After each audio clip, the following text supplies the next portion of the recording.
It is a gorgeous evening for Cubs baseball on WGN Sports. We are in Kansas City, Missouri, and the fairly newly renovated Kauffman Stadium. Tonight, the Cubs and the Royals open up a three-game weekend set. We welcome Cub fans from all over the country watching on WGN America, America's home for baseball.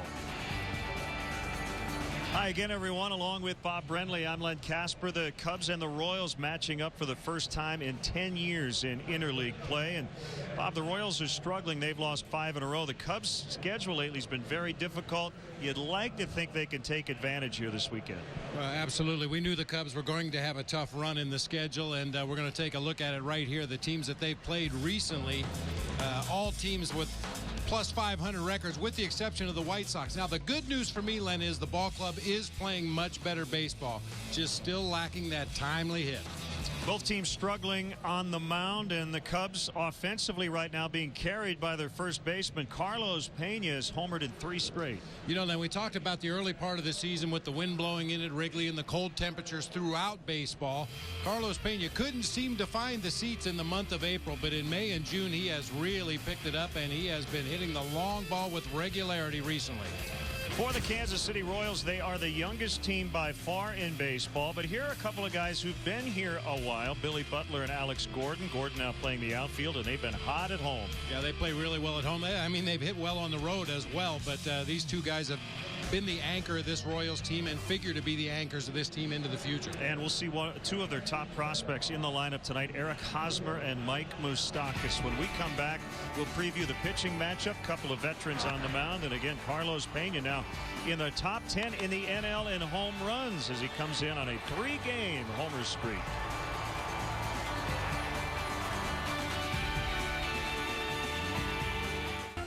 Could switching to Geico really save you 15% or more on car insurance? Is the pen mightier than the sword?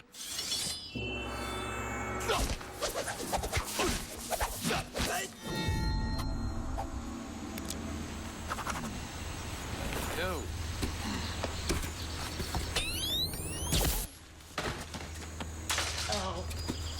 Geico. 15 minutes could save you 15% or more on car insurance. Chicago Cubs baseball brought to you by Budweiser. A reminder from Budweiser, great times are waiting. Designated driver. Pepsi Max, the official soft drink of Major League Baseball and your Chicago Cubs. 0 calories, maximum Pepsi taste. Ford, the newest vehicles on the road are now at your local Ford store, like the all-new Ford Explorer, SUV, 100% reinvented. Visit localfordstores.com. Ford, drive one. And by the Illinois Lottery. How does $1,000 a week every week for the rest of your life sound? Then play Cash for Life instant games from the Illinois Lottery. The longer you live, the more you get. Welcome back to KC. As we mentioned, these two pitching staffs have struggled really all season long. Couple of veterans tonight. Bob, Ryan Dempster hasn't faced the Royals in 9 years. It's about time he faced the Royals, don't you think? Demps hasn't done that great in interleague play throughout the course of his career. These numbers are all starts in interleague play. Had back-to-back really good outings before hitting a speed bump against the Yankees last time out. Left-hander Bruce Chen comes off the disabled list. He had a strained lat. This will be his first outing since May 5th. And like Ryan Dempster, it's his first outing against tonight's opponent since 2002. Yeah, Bruce Chen, one of those lefties that's actually tougher on righties than lefties, has a really good straight changeup. And because of that, Kosuke Fukudome not only in the lineup, but leading off and playing center for the first time in 2 years. Coming up, the Cubs and the Royals from Kansas City. We'll see a lot of Cubs blue in the seats this weekend. Game 1 of this interleague set is next. Chicago Cubs baseball in beautiful high definition is brought to you by Xfinity, only from Comcast. Ned Yost's Kansas City Royals take the field behind the veteran lefty Bruce Chen. And as we give you the Cubs Pepsi lineup, brought to you by Pepsi Max. The official soft drink of MLB and your Chicago Cubs. 0 calories, maximum Pepsi taste. We mentioned Kosuke not only in the lineup leading off against the lefty, but playing center for the first time since 2009. The red hot guy's been Pena at first base. Take a look at the Royals defensively tonight. Alex Gordon in left, Melky Cabrera in center. Jeff Francoeur with 89 assists since the 05 season leads Major League Baseball. Do not run on him. Be Moustakas, Escobar, Getz, and Hosmer across the infield. Brian Pena doing the catching tonight for left-hander Bruce Chen. Chen has not pitched since May 5th. Mentioned in the open of the show, has a really good straight changeup, also features a fastball, a slider, and an occasional curve. He gives up about a hit an inning. Not a big time strikeout pitcher.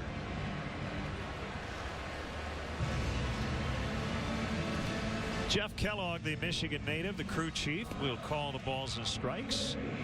Eric Cooper, Mark Ripperger, or Ripperger, not quite sure if it's a soft or hard G, so we'll give you both versions. Tim Timmons over at third. And Bob, to be here in Kansas City in June, 81 degrees, humidity not terrible. This is as good as it gets in these parts. Chamber of Commerce was out making a video this afternoon. Just absolutely beautiful weather for this time of year. Perfect night for a ball game. Here's Kosuke. We'll chat with him on an extended 30-minute leadoff man tomorrow. As the southpaw Chen is ready to work, we are underway. That caught the outside corner for strike one.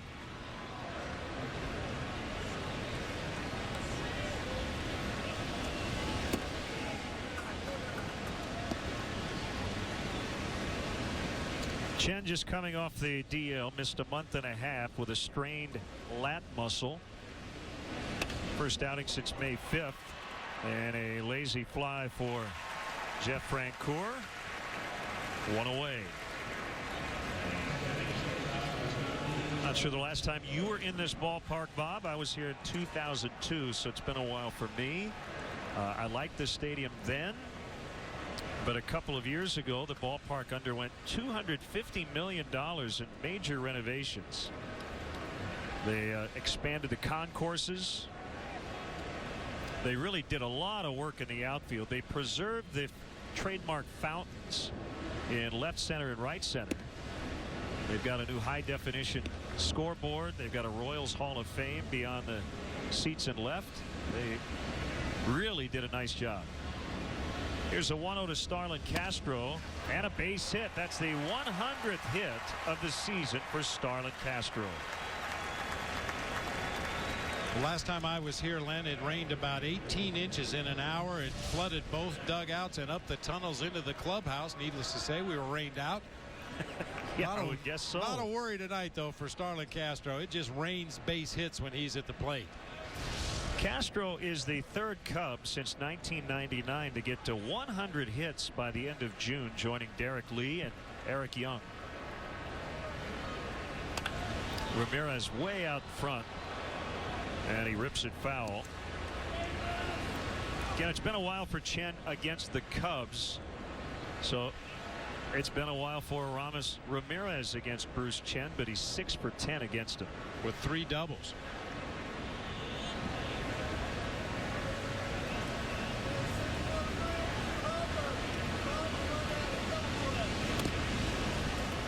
Bounced foul. Chen has been around. He's been with the Braves, the Phillies, the Mets, the Expos, the Reds. When he was with Cincinnati, that's the last time he had faced the Cubs prior to tonight. Houston, Boston, the Orioles, Texas, and last year he led the Royals with 12 wins after being a non-roster spring training invitee. I know you've probably seen this, Len, because you look at Baseball Reference an awful lot, but they list the players' numbers that they've worn throughout their playing career. Bruce Chen has 11 different numbers.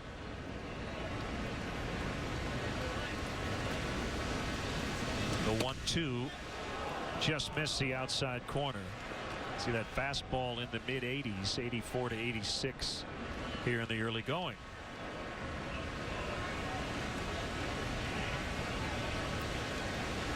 He is of Chinese descent, but he was born in Panama, where his grandparents had moved during the building of the Panama Canal.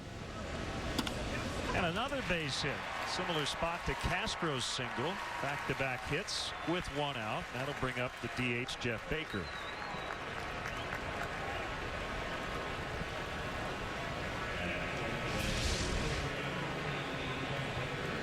Boy, that down and in pitch, that is right in Ramirez's wheelhouse. That time got jammed just a little bit, muscled it into center field. But when opposing pitchers make mistakes knee level on the inside part of the plate, that's a ball that Rami hits hard. Bob Dernier, the Kansas City native, is chatting with Ramirez at first. And here's Baker DHing for the second time this week. Called strike.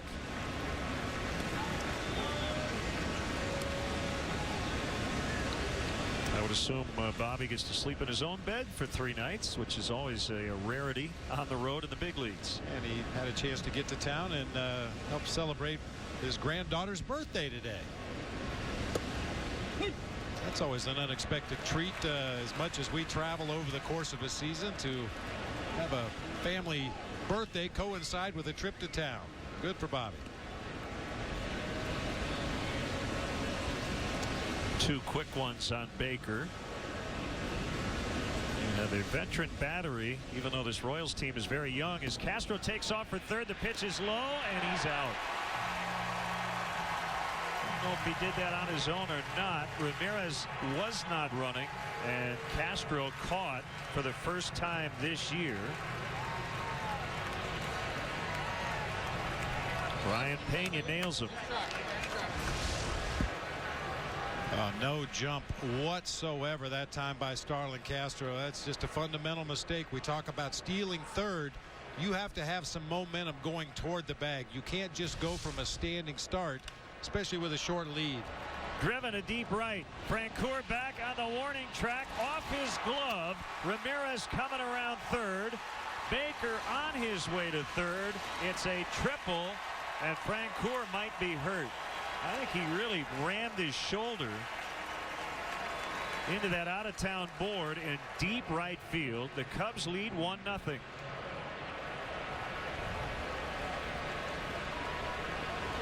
Well, we're told the ball does not carry well in this ballpark, especially for night games once the sun goes down. But Jeff Baker gives that ball a ride to straightaway right field. A fastball up and out over the plate. Yeah, Francoeur never really broke stride, was going full speed when he hit the warning track, crashed into that out-of-town scoreboard, and Ramirez able to chug around from first and put the Cubs on the board. So 3 consecutive hits and a strike on Giovanni Soto. The triple for Baker, his first of the year, and the 10th triple of his career. Knee-high strike. Soto back in there after a couple of days off. Coy Hill got the start on Wednesday night, and the Cubs were off yesterday.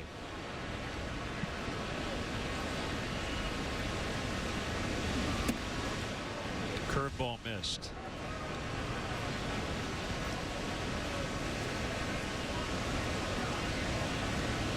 For his low 3/4 arm angle, Bruce Chen does not get a lot of tailing action on his fastball. It's pretty pure, fairly straight. He does get a lot of movement on that straight changeup, however. Fastball that time. That's about the best velocity he's shown, 88 miles an hour.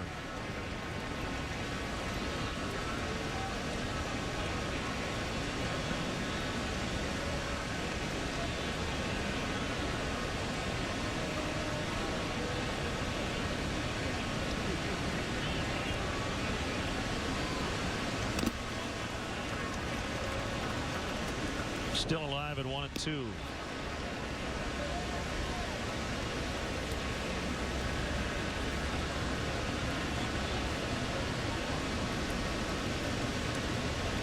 The red-hot Carlos Pena's on deck.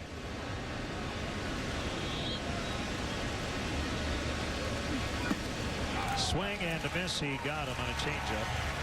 to end the inning, but the Jeff Baker RBI triple puts the Cubs on top early. 0 calories. Maximum Pepsi taste. Tommy. T-H-O. CC. Glad you made it. Ricky wins again. What is this place? Iowa. Only with maximum Pepsi taste and 0 calories. Whoa.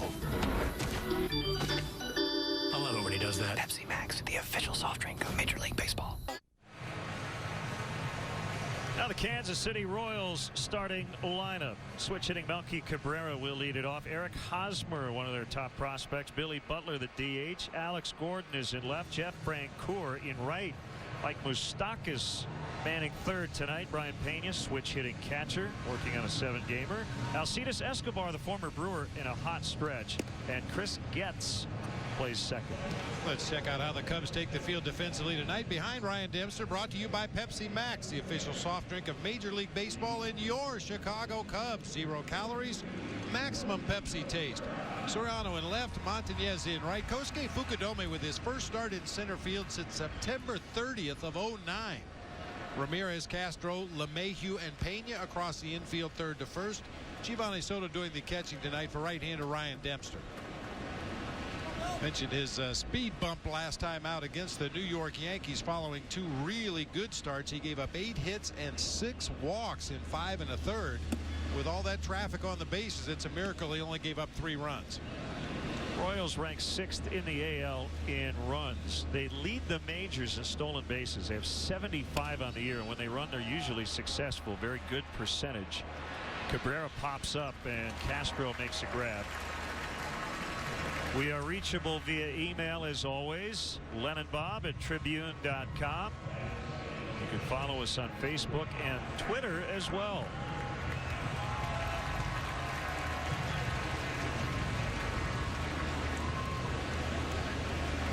Here's Eric Hosmer, the 3rd overall pick in the 2008 draft.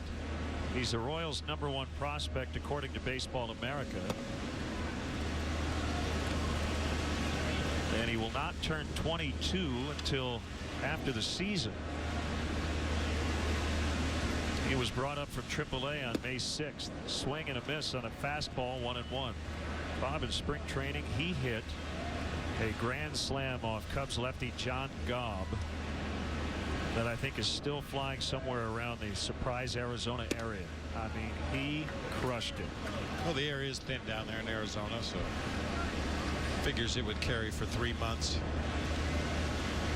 And one of 5 #1 draft picks in the starting lineup tonight for the Royals. Bounces to LeMahieu. The new Bud Light Bleacher Series provides fans with exciting new opportunities in the Bud Light bleachers this season, including free T-shirt Mondays, $3 12-ounce draft Bud and Bud Light Tuesday nights, and $1 Vienna Beef hot dog Wednesdays. Tuesday night special is also available in select locations in the seating bowl. For more information and to purchase tickets, visit Cubs.com. Well, we were talking off the air before the game. You know, interleague play, we see the White Sox a lot. It's great to see the Yankees come to Wrigley, but I think one of the fun things for us is to see a team like the Royals, a team we again only see once or twice in March. Billy Butler is one of the better hitters in baseball that not a lot of people know about. He is a career .299 hitter. 51 doubles back in 2009 for Billy Butler. He's one of those power hitters that has a great eye at the plate. He rarely strikes out. Only 35 punch-outs this season. He's walked 45 times. Ooh, right back to Dempster, who was able to knock it down with his glove and get the out. Right at his midsection. He played defense there and gets Butler on that hard line drive. Cubs lead 1-0 after 1.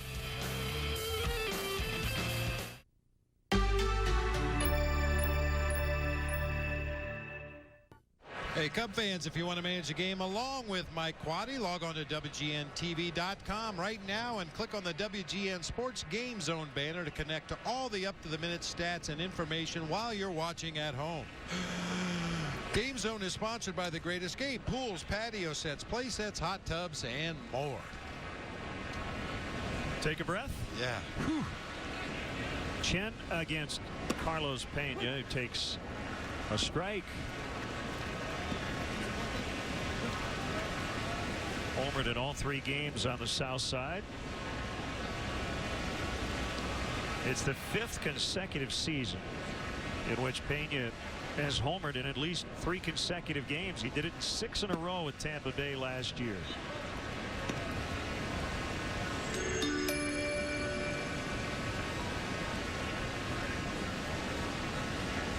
All of his 14 home runs have come since May 3rd. Which ties him for the most in the majors during that span with 5 other players. 2-1.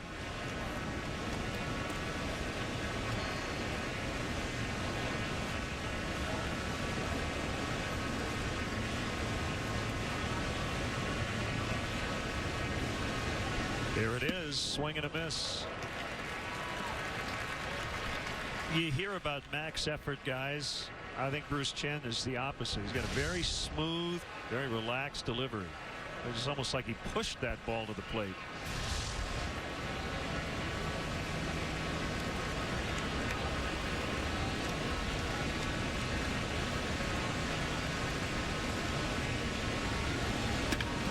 Hard hit ground ball to the second baseman. Gets in shallow right, and he gets him for the out. Cub fans, make sure you check out our WGN Baseball blog on WGNTV.com. Click on the sports link and look for Len and Bob's Baseball blog. I have a post on these Kansas City Royals with pictures from all around this great ballpark and much more. Once again, go to WGNTV.com. Soriano hits a one-hopper to Moustakas, who throws him out.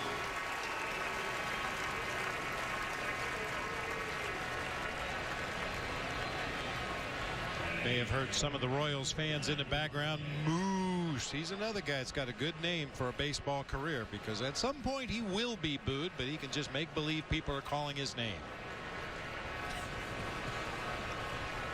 He's only 22.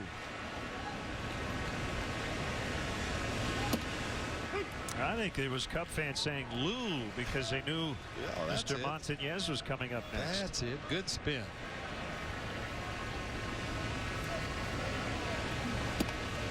He's playing right with Fukudome in center. Reed Johnson will get the start in center tomorrow night against lefty Danny Duffy. You know, Len, we joke sometimes when a guy maybe is playing good baseball, but he's not in the lineup on a given night, and you say the computer got him. I think that was the case with Reed Johnson tonight. 1 for 16 lifetime against Bruce Chen. And he went 0 for 1 in spring training. Yeah. So he's 1 for 17. The computer got it.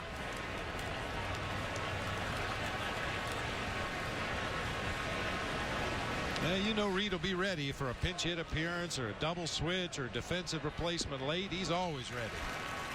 Chen has gotten a couple of strikeouts on his changeup tonight. 1-0 Cubs early on. Nationwide Insurance, what's up? What's Vantage and Deductible all about? Guys, it's demonstration time. Let's blow Carl's mind. Okay, let's say I'm your insurance deductible. Every year you don't have an accident, $100 vanishes. The next year, another $100. Where am I going, Carl? The next year? Oh, that was weird. But also, Nationwide is on your side. 1-0 Cubs. Alex Gordon will lead it off here in the second.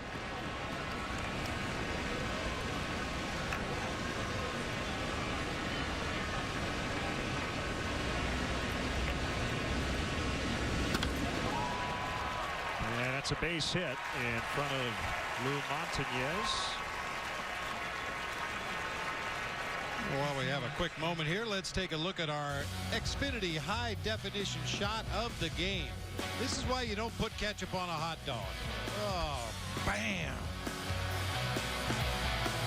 And they just run right by him. Mustard even breaks it down and walks across the finish line. Chicago Cubs baseball is brought to you by Xfinity, only from Comcast. Relishing that race. Oh. They stepped on the guy in red and said, catch up. Oh, my. It's one of the oldest ones in the book. Jeff Francoeur with Alex Gordon at first.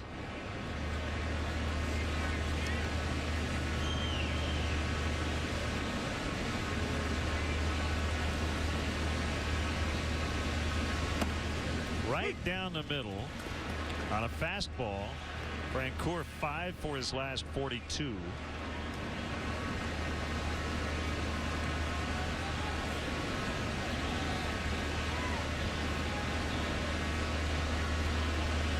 I'm sure Jeff Francoeur at least contemplated it when he came up with his hometown Atlanta Braves, that he was just going to be there for his whole career. But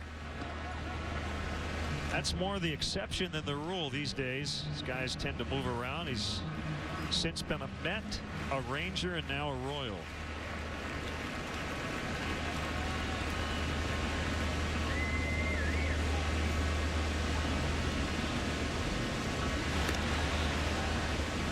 Talking to Jeff Francoeur before the ball game about Kauffman Stadium here in Kansas City, and he was a little discouraged early in the season. As you mentioned, some of the new renovations, and it's kind of changed the wind patterns in the ballpark, and really a lot tougher to hit home runs from right field around to the bullpen and left. Now they say because of the new party deck out in right field, it creates a wind tunnel coming across from the right field corner to the left field corner, so balls will carry toward the bullpen and straightaway left field, but they get knocked down just about everywhere else in this park.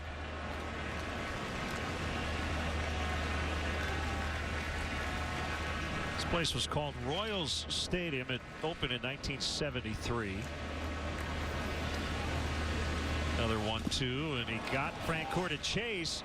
Gordon will take off and get in on a wild pitch. That was very. Well, what's the deal here? Apparently Francoeur got a piece of it.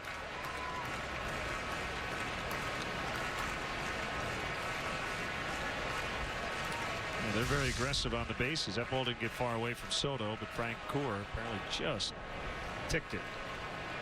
He might have hit it after it hit the dirt. I don't know if he did hit that ball. Kind of hard to tell. When the ball hits the ground, you can't tell whether it's the ball hitting home plate. Is it the ball hitting the bat? Is it the ball hitting the catcher's glove?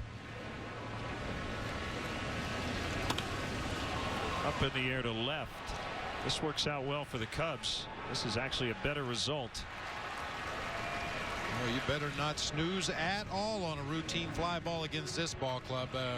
We saw Gordon advance on what we thought was a wild pitch. The first thing the Royals do every day before they take batting practice is come out as a team and go through base running drills. Every day, everybody. They tag up on fly balls to the outfield. They take the extra base. You mentioned the stolen base percentage earlier in the game. Very solid fundamental base running team. Moustakas, a second overall pick in the 07 draft out of Chatsworth, California. And he fouls this one off.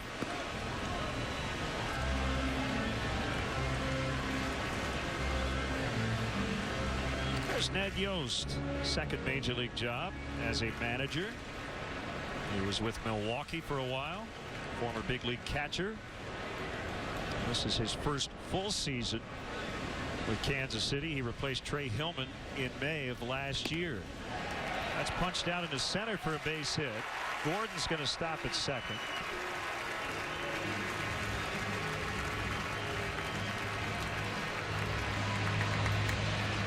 And 2 on for Brian Pena.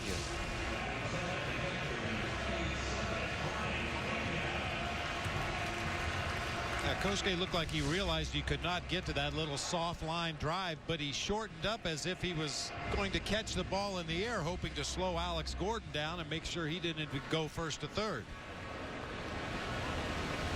Ryan Pena has 3 home runs this season. All 3 have been 3-run homers at the Rangers ballpark in Arlington. How about that? Things that make you go, So accounting for all of his homers and more than half of his RBIs. Slicing into the left field corner, Soriano is over, and that ball will land about 2 feet foul. This is one of the very rare ballparks, if not the only one in baseball, in which from our vantage point we can see the entire field. You actually don't lose the corners because of the configuration, and I like that part of it. it's kind of nice to see what's going on when a ball's hit down one line or the other.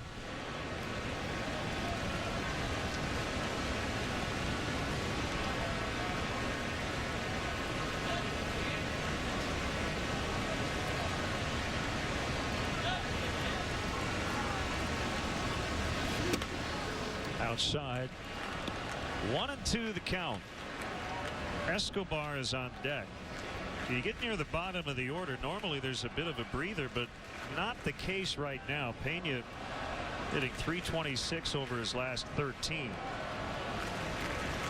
And Escobar hitting .434 over his last 15.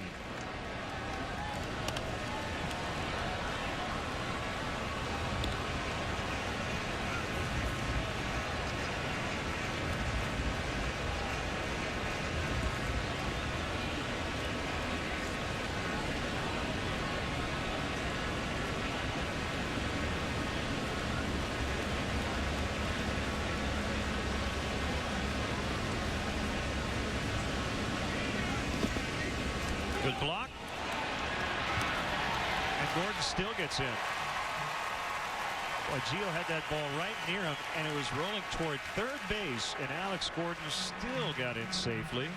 Also on the play, Moustakas moved to second. Boy, you have to anticipate that ball in the dirt. You cannot wait and see the ball in the dirt and then decide you're going to break for second. Great read that time by Alex Gordon, and a heads-up play by Mike Moustakas as the trail runner to watch the guy in front of him, and he too moves up into scoring position. That'll bring Ramirez and Pena in from their positions. A 2-2 count. Dempster needs a strikeout. He just missed on a fastball that did not come back, catch a corner.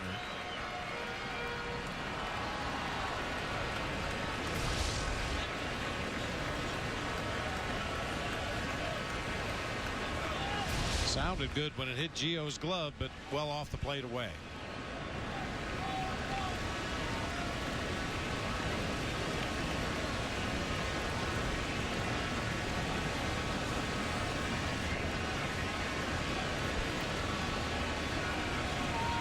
Ryan working on an extra day of rest after season high 119 pitches against the Yankees on Saturday. Here's a 3-2 way out front.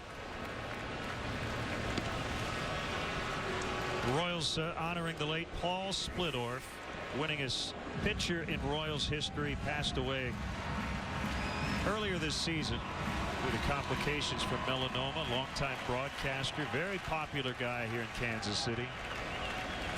Split patch on the Royals jersey. 166 career wins, all with the Kansas City Royals.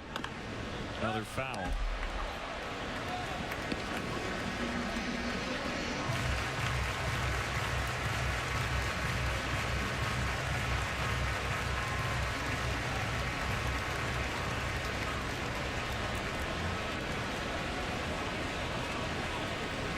Gordon led off the inning with a single. He's now at third. Moustakas right behind him at second. Cubs lead 1-0. And another 3-2. That'll get the job done as Soriano has to back up. Gordon will trot home, and it's 1-1 on a sac fly by Brian Pena.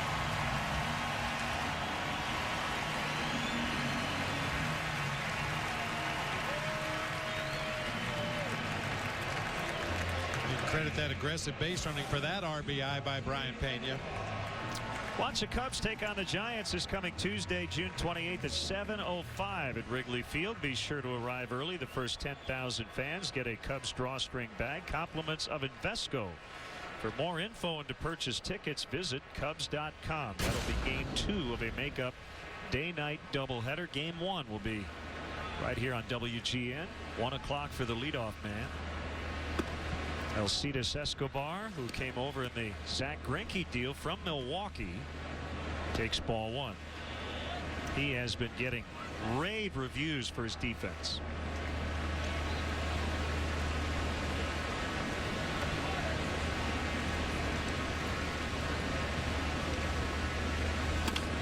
Bounces up the middle. Castro will pick the spin, the throw. Pena digs it out. That saved a run. What a play on both ends. Castro and Pena teaming up to get Alcides Escobar. Royals get one to tie it, but they have another one essentially taken off the board on this play.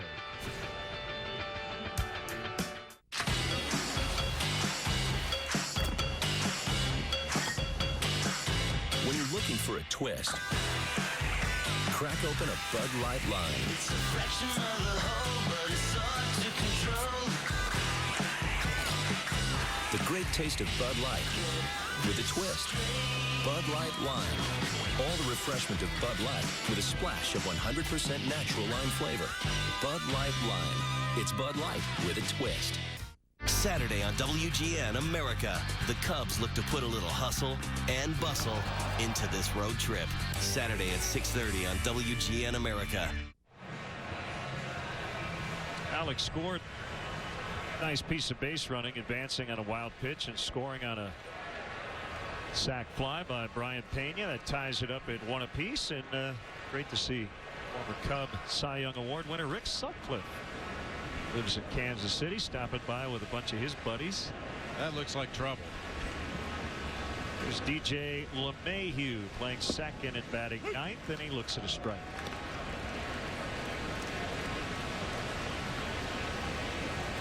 Chen gave up a run in the first, but then a perfect second. There's a blooper out into right center, and Cabrera will get it.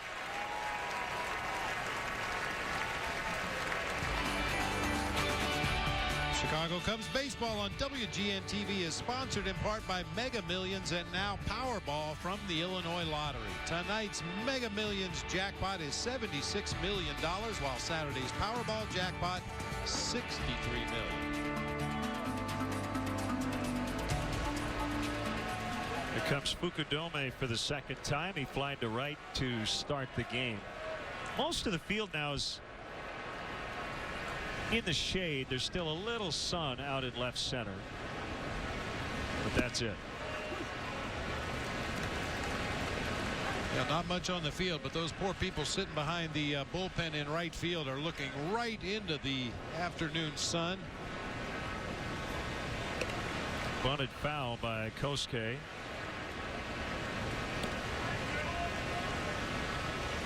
Hey, you still need your shades out there in right field.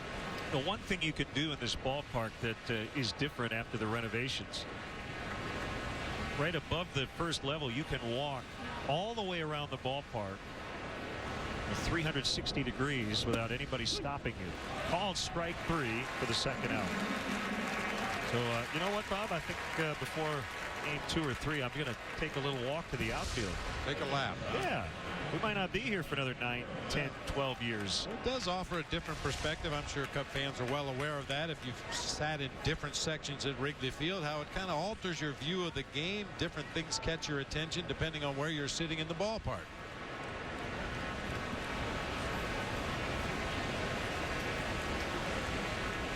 Castro 1 for 1 was caught stealing in the first inning. Made that fantastic defensive play. Hey, Mark O'Neill, Cubs head athletic trainer, wants to wish his mom, Pat, a very happy birthday. Watching in Russellville, Arkansas. Also want to send out a belated happy birthday wish to our executive producer, Bob Vorwall. And in both cases, turning 70.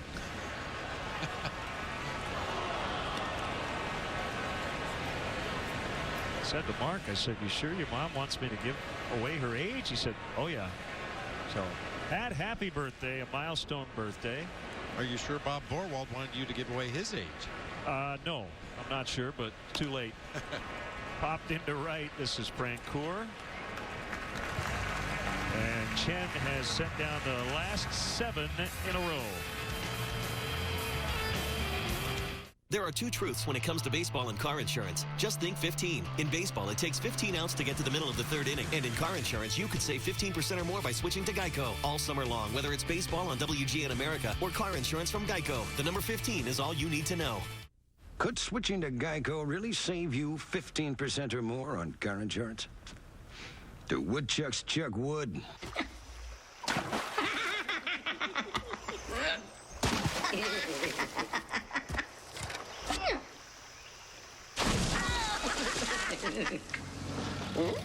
Hey, you dang woodchucks! Quit chucking my wood! Geico. 15 minutes could save you 15% or more on car insurance. White Sox Nationals, Sunday, 1:30 East, 10:30 West on WGN America. Glenn and Bob on our WGN Sports crew from Kansas City. Former White Sox second baseman Chris Getz batting 9th for the Royals tonight. There's a confused fan right there. Yeah. He just saw Colors blue. match. Yeah, blue is blue. Probably has Dodger shorts on.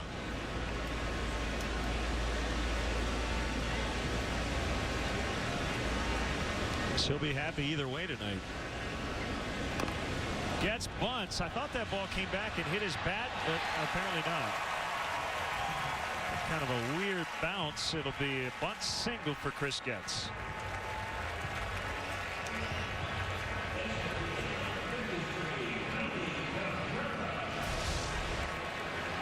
Ball hits right off of home plate. I thought it hit off a home plate. It looked like it hit right in front of his foot there. It did make a funny sound coming off the ground right there. Call right. Ryan Dempster knew he had to hurry to get Getz and just couldn't come up with it cleanly. And now you got to keep a close eye on him over there. 12 out of 15 on the season. Chris Getz, one of the Royals who has the green light to run whenever he feels he can get a jump. Cabrera popped to short. His first time up.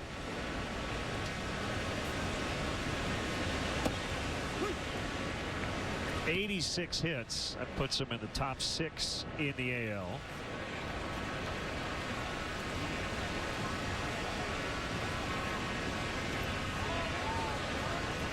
Royals got off to a good start. They were 20-17 through their first 37, but they've gone 11-27 since. Worst record in the American League, and they've dropped their last 5.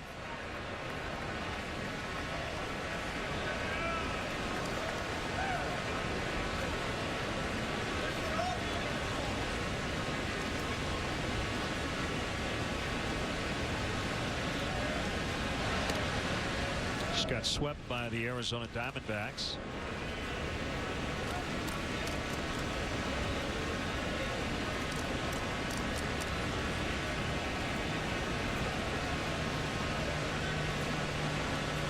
See to the left of Ned Yost, Kevin Seitzer, their hitting coach. Runner goes, foul tip for a strike. And off the bag, he's just going to take off for third and getting a run down. And now he's tagged out. No, why not? I guess you get that far off the base, you might as well try to get another one. The Cubs finally get him. I don't know if I've ever seen that play. I assume he gets a stolen base. Yeah, I would think he would have to be credited with the stolen base since he got to second, but then as he overslid the bag, he realized he wasn't going to be able to make it back to second, so he took off for third. Right there came off the back of the bag. He was already on second base. I'm pretty sure that has to be a stolen base and then perhaps a caught stealing between second and third. Whatever the call is, he's out. He's out.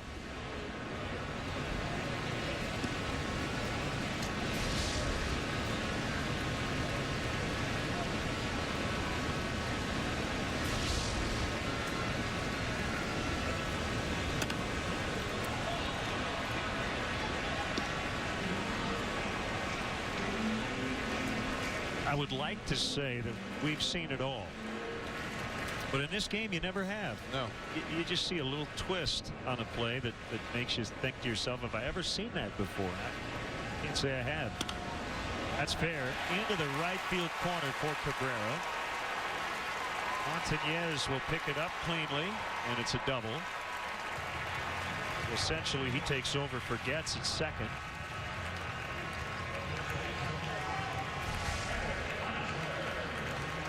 Kind of like Cabrera jammed himself just a little bit on that fastball up and in, but he manages to keep it fair down into the right field corner. Man, how big is that caught stealing now?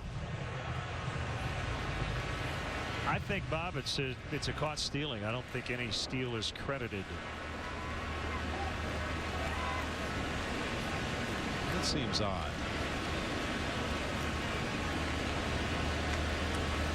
One of many things about this game that seems odd.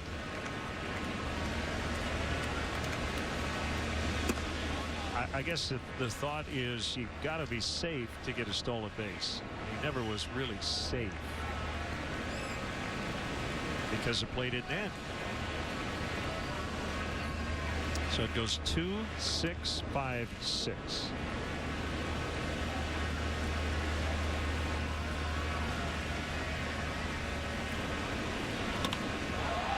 That's deep to right, but foul.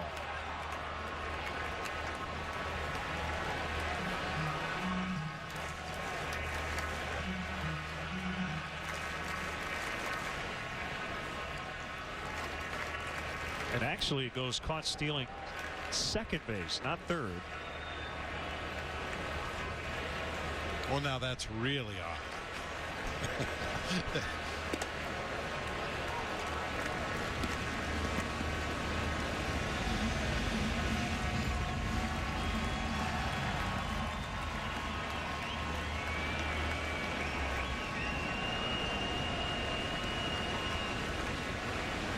Two and one on Eric Hosmer. Here's the pitch. Outside and high. 3-1. Dempster in his last start.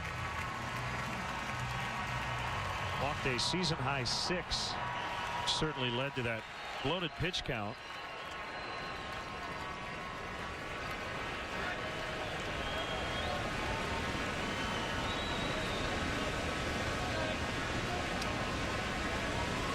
Swing and a miss. 3-2.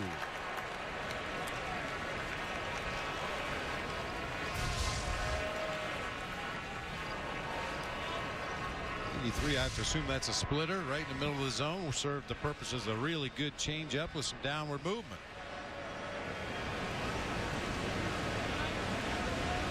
There comes a 3-2, and it is another splitter. And Hosmer was out in front of it, but was able to foul it back and out of play.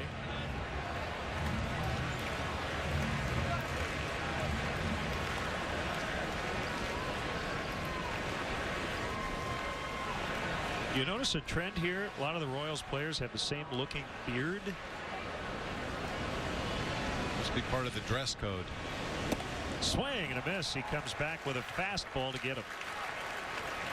Let's step aside and see what's coming up on WGN. Here's today's Grand Slam giveaway contestant.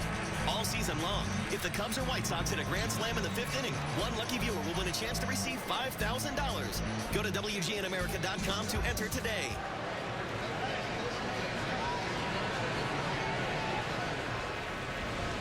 Butler. And they rocket right back to the mound his first time up. Ryan Dempster able to knock it down and throw him out.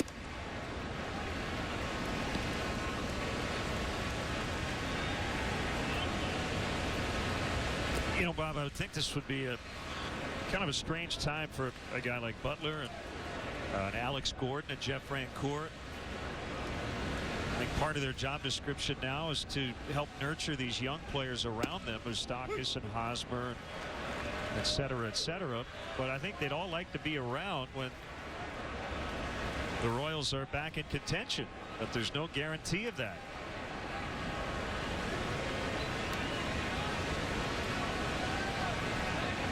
Jeff Francoeur 27, Billy Butler rather 24 years old.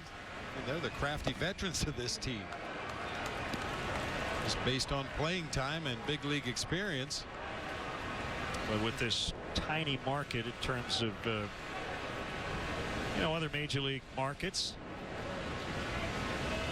you've got to watch the big contracts. As they get younger, they do get a little more affordable.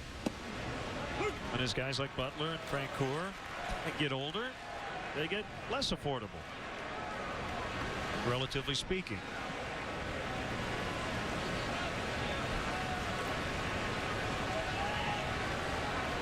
Played with a utility guy in San Francisco, won't mention his name, but he was right on the money when he said you don't want to price yourself out of the game. Even if you have a good year. Runner goes from second. Here's the throw to third late. Cabrera's in. There's a bit of a risk with 2 outs to try to steal third, but he did. You always want to maximize your earning potential, no question about it. But if you realize you're a fringe player, a bench guy, even after a good year, you don't want to price yourself to the point where teams can't bring you back or they don't want to sign you because you want to make sure you have a job next year. So his theory was never price yourself out of the game. And he still made a very good living. 3-2 pitch. Chopper foul. Bob, are you assuming Cabrera went on his own? I know some hitters don't like that, especially with 2 outs and an RBI spot with 2 strikes for a guy to run. Well, I mentioned earlier that Chris Getz was on his own. Melky Cabrera, another guy who has the green light to run whenever he feels he can get a jump. I was talking to Eddie Rodriguez, their third base coach, and he said they have 4 or 5 guys in the lineup tonight who have the green light to run whenever they feel they can get a jump. Well, Dempster, without a strikeout going into the inning, but picks up a couple big ones to get out of the third. This copyrighted telecast is presented by authority of the Chicago Cubs and may not be reproduced or retransmitted in any form. And the accounts and descriptions of this game may not be disseminated without the express written consent of the Chicago Cubs.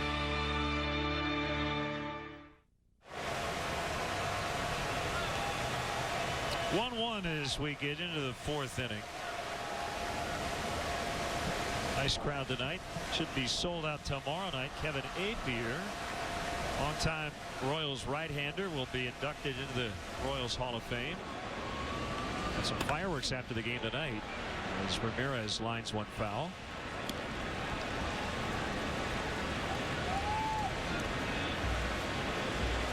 Hope you catch up on your sleep this weekend, partner, because we head home.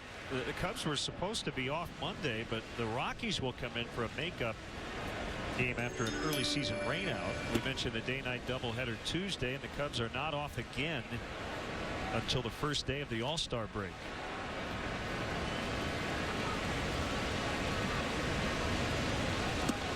So you're going to sleep into what, 4 a.m.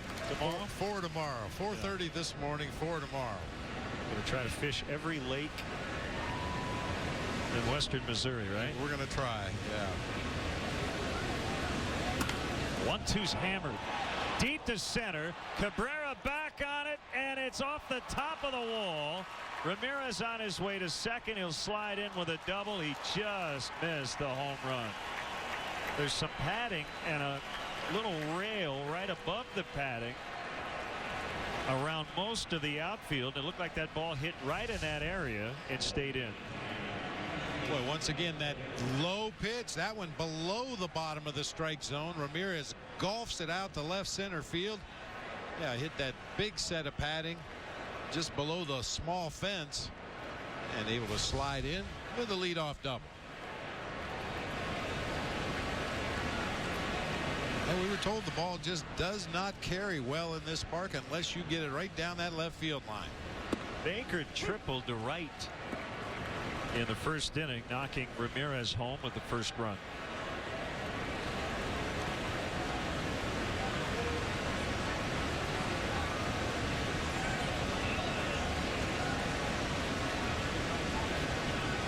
Give you a quick history of the 2 teams matching up.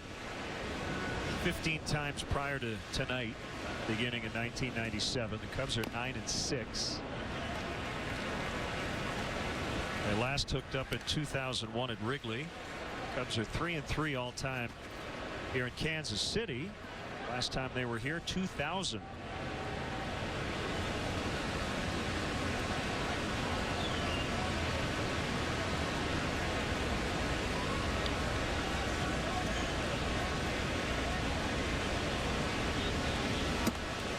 That's high. 1-2.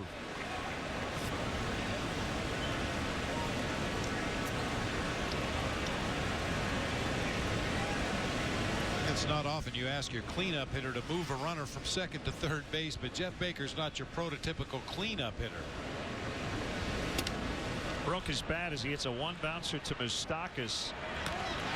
Good job by Chen and Escobar to head over to third to make sure Ramirez didn't try to run behind the third baseman. What would you do with an extra $1,000 a week every week for the rest of your life? Play Cash for Life instant games from the Illinois Lottery.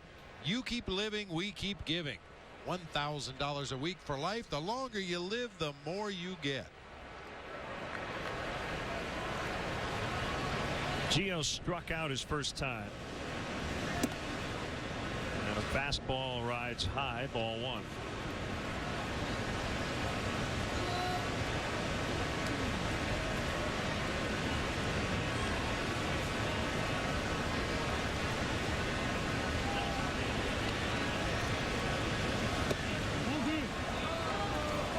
Inside 2-0.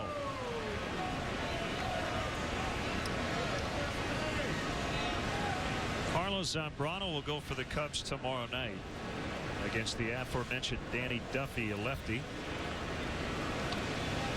And righty Randy Wells and Luke Hochevar on Sunday.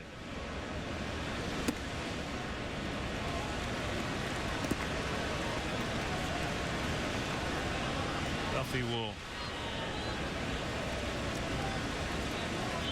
be making his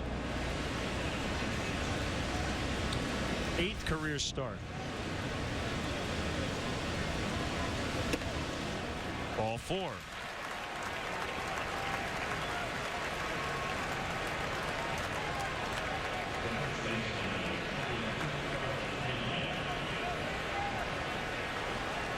And before Pena bats, Chen and Brian Pena will talk briefly.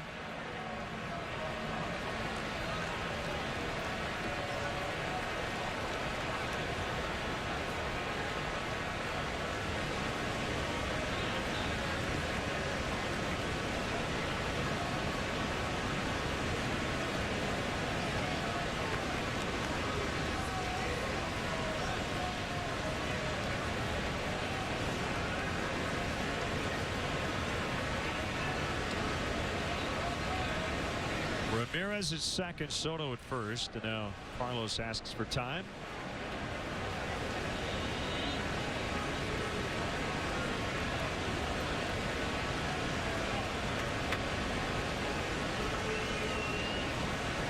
Pena with 6 career homers in this ballpark and 136 career at bats.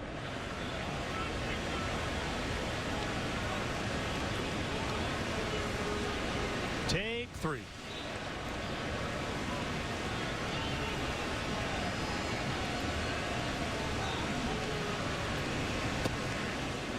Ball one.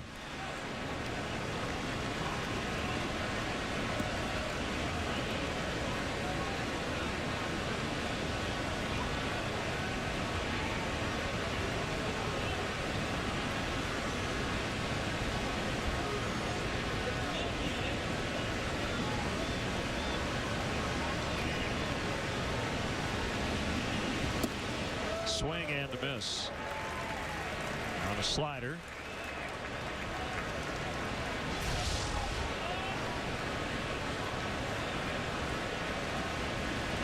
Mentioned earlier in the ball game that Chen has done better against right-handed hitters this year than against lefties. Righties hitting only .238 while lefties hitting .326. And anytime you see a drastic split like that that jumps out at you, it's usually because of the straight changeup. Chen's second best pitch is that straight changeup after his fastball. His third, maybe his fourth best pitch is that slider, and that's the pitch that he uses a lot to left-handers. And anytime you're using your third or fourth best pitch, it's going to get hit. Base hit out in the right center. Ramirez coming around third. He is going to score. The throw's going to go to third, and they're going to get Soto. Jeff Francoeur with an accurate, very strong arm at right, maybe the best in baseball. Cubs do take the lead. It's 2-1. For Jeff Francoeur, 90 assists from the outfield since 2005. We talked about it at the top of the show when we gave you the Royals defensive alignment. Do not run on Jeff Francoeur. He looks forward to throwing out base runners. As you said, very strong arm, very accurate.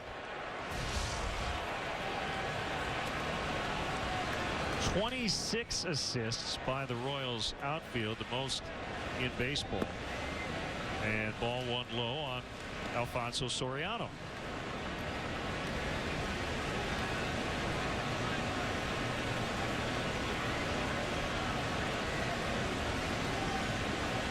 Francoeur now with 9. And that's yanked foul.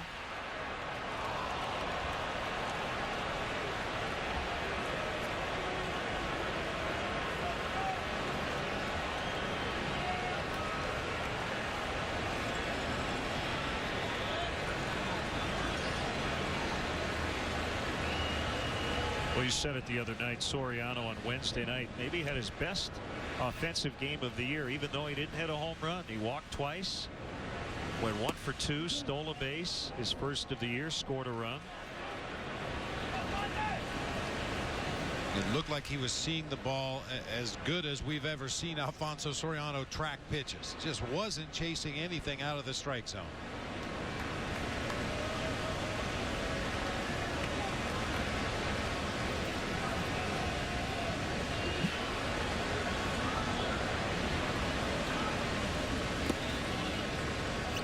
In the dirt. I don't think it's too early to say this, Bob. We had a shot of Ryan Dempster with the day-night doubleheader coming up on Tuesday and no more off days before the break. I think it's imperative the Cubs get deep starts from their rotation. Would not be a bit of a surprise if the Cubs had to make some roster moves in the next week to supplement the bullpen, but you don't want to leave this weekend going into that Giants series knowing that you're going to be short. Another walk by Soriano. The Sox come back to the north side starting Friday here on WGN. And that's something really at any time of the season, but as you said, especially when you have a lot of games in a few days, you need your starters to get deep in the ball game so that bullpen can get adequate rest, so Mike can give guys off in the bullpen that need a day off here or there. But it's all contingent on those starting pitchers getting it deep into the game. Ball strike on the outside corner. Montañez. So the intentional walk to Soriano.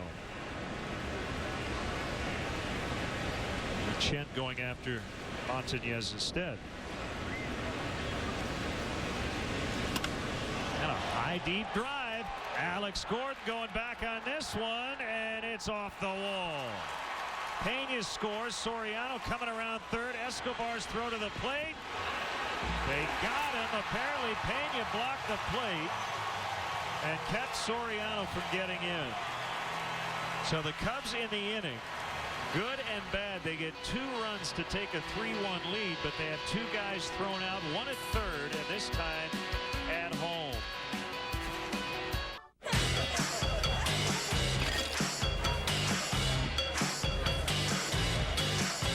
When you're looking for a twist, crack open a Bud Light Lime. It's a fraction of the whole, but it's hard to control. The great taste of Bud Light with a twist. Bud Light Lime. All the refreshment of Bud Light with a splash of 100% natural lime flavor. Bud Light Lime. It's Bud Light with a twist.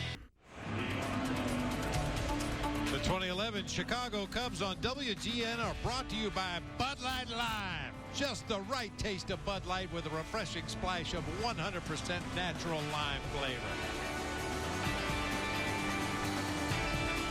Cubs adding 2 to take the lead. Pena with a RBI single. Montañez run scoring double. Gordon lays down a bunt. Barehanded by Dempster, and it gets by. And Gordon made the turn, but he's able to get back to first base as LeMahieu picked up the loose change.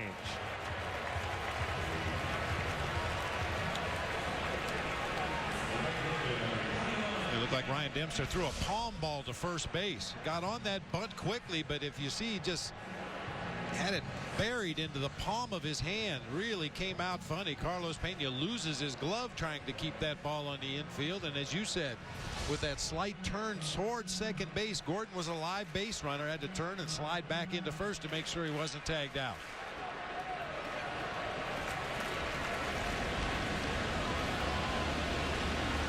Still haven't seen a scoring decision as Francoeur will dig in. It's an error on Ryan Dempster.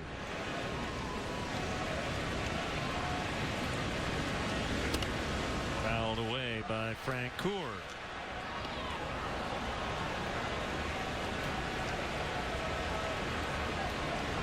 Well, and we were talking between innings. I don't know if we're going to see any home runs in this series. Aramis Ramirez crushed his ball to left center field, as did Lou Montañez. I don't think he can hit it any harder than he did, and both of them stayed in the ballpark. Well, Jeff Francoeur does hit a home run over the home bullpen to tie it up.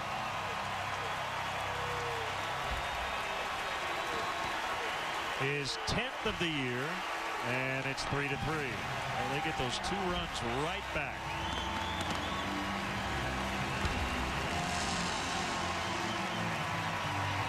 I think part of it, Bob, is you got to hit it kind of down the line as opposed to that deep gap. Yeah, we talked about it earlier, that bullpen in left field around to the foul pole in left field. And I mean, Jeff Francoeur crushes this ball, no question about it, but he hit it in the right part of the ballpark to get it out of here.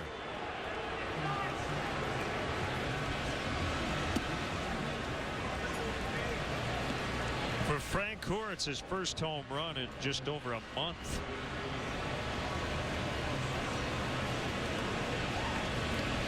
Moustakas out to Montañez and right.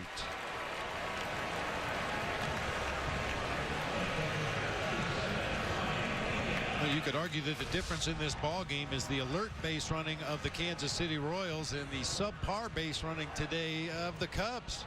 Starlin Castro got thrown out trying to steal third with a bad jump. We saw Giovanni Soto get gunned down at third by Jeff Francoeur, and then Soriano trying to score from first gets gunned down at the plate.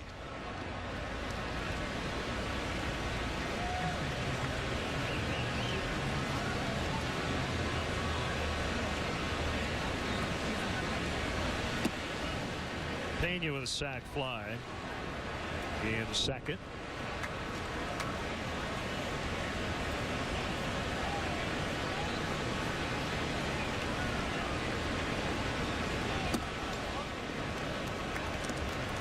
Born in Cuba, defected while in Venezuela with the Cuban 17 and under national team in 1999. Ended up in Costa Rica. Signed with the Braves in 2000. Best friend as a child at Cuba was Yunel Escobar, who would later be a teammate in Atlanta. This is LeMahieu to make the catch.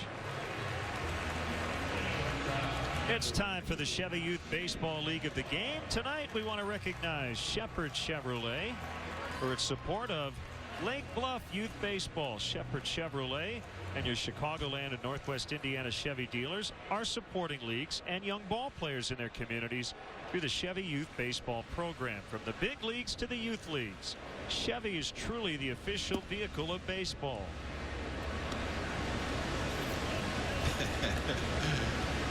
Fun with the cotton candy cone.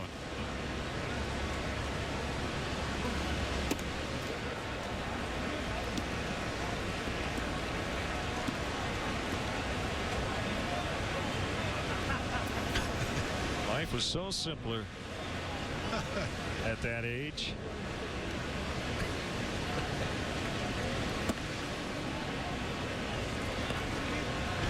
Isn't it true, though, Bob? You go back to when your kids were that age. You buy them all these expensive toys. They end up playing with the least expensive thing in the house. An empty cardboard box.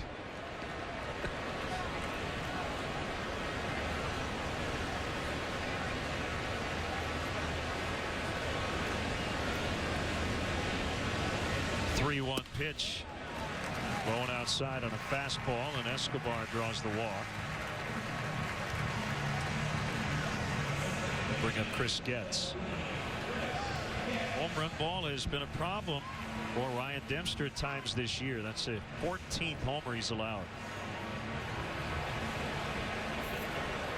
Last year he gave up 25, but in 215 and a third innings. I think a major reason for that, Len, is he hasn't had his good sinker all season. He's had games where it's been very good for him, other games where he's had trouble getting it down in the zone, and when you get that sinker up there above the belt, it's a very hittable pitch. Ryan tonight looking for his 100th career win as a starter. He has 107 overall, but remember, spent some time as the Cubs closer.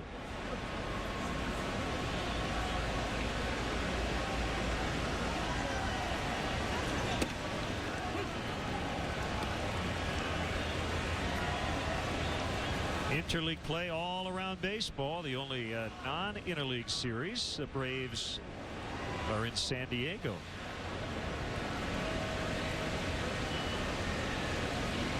The Diamondbacks just swept the Royals. They're in Detroit tonight. They're 6-6 in the bottom of the 7th.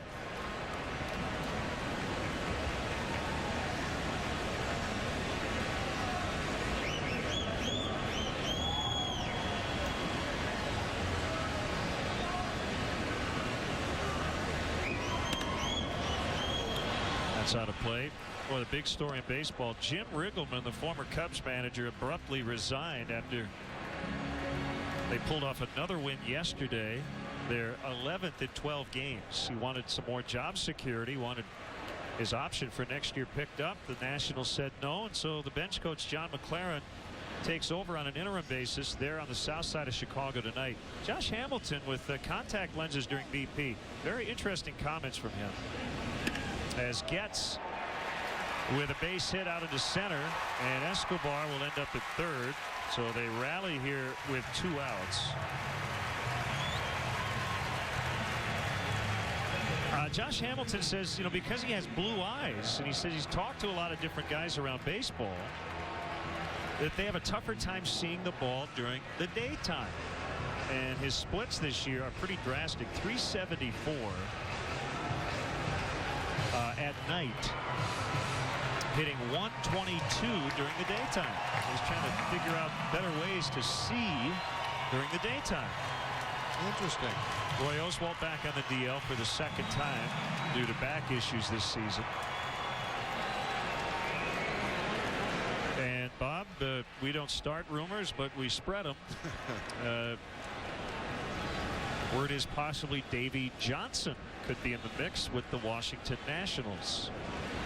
McLaren on an interim basis taking over, but that may not be for very long.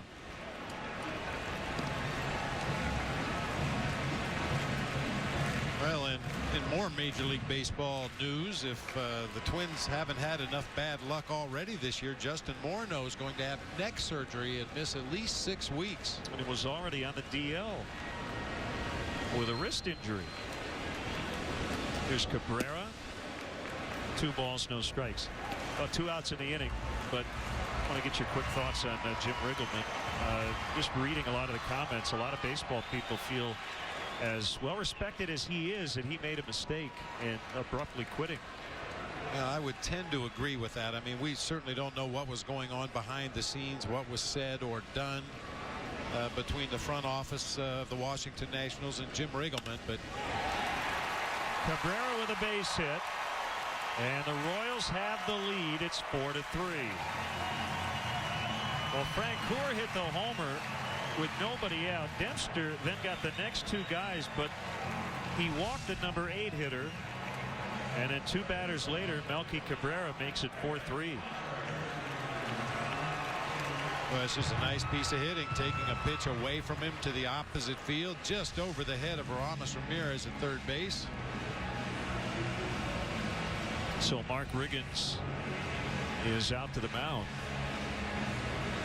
Yeah, you'd have to think that this was not something that Jim Riggleman decided the day before yesterday, that it had to have been brewing for a while. But he has his principles, and he decided he'd rather walk away than be in a situation that's not totally comfortable. Well, I think, once again, a lot of factors that we don't know right now, but looking at the future of that Washington Nationals franchise, now would not seem to be the time to walk away. They've got some good young players in the system already. They got more good young players in the pipeline on their way to the big leagues.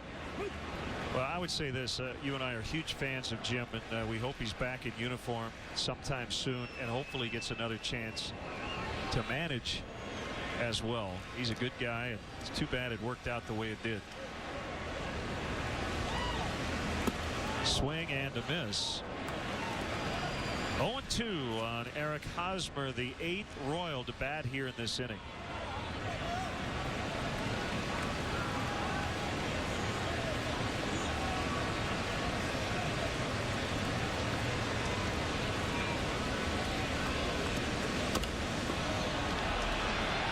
Dempster over to first, gets the feed from Pena, and the inning comes to an end. But a big one for Kansas City. They get 3 to take the lead. It's 4-3. Leap, and a net will appear. Who's a net? No, a net to catch you. 4-3 Royals as they have their first lead of the night. Big 2-run homer to tie it up by Jeff Francoeur. And later Melky Cabrera with an RBI single. A couple of those runs were unearned because of the error to start the inning by the pitcher Dempster. 1 strike on rookie DJ LeMahieu. Fly to center's initial time up, and he hits a 2-bouncer to Escobar, the shortstop. Close play, but he gets him at first.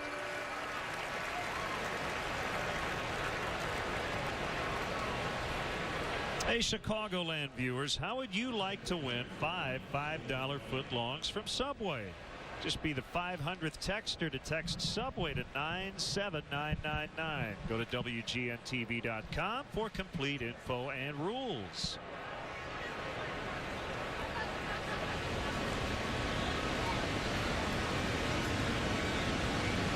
Fukudome batting with 1 out and nobody on in the Cubs' 5th.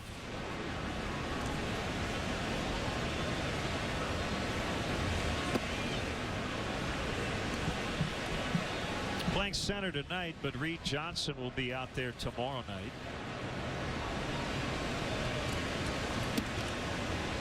Some injury updates. Darwin Barney will hopefully be ready to go with AAA Iowa in a minor league rehab assignment this weekend, as early as tomorrow, and Marlon Byrd possibly by Monday,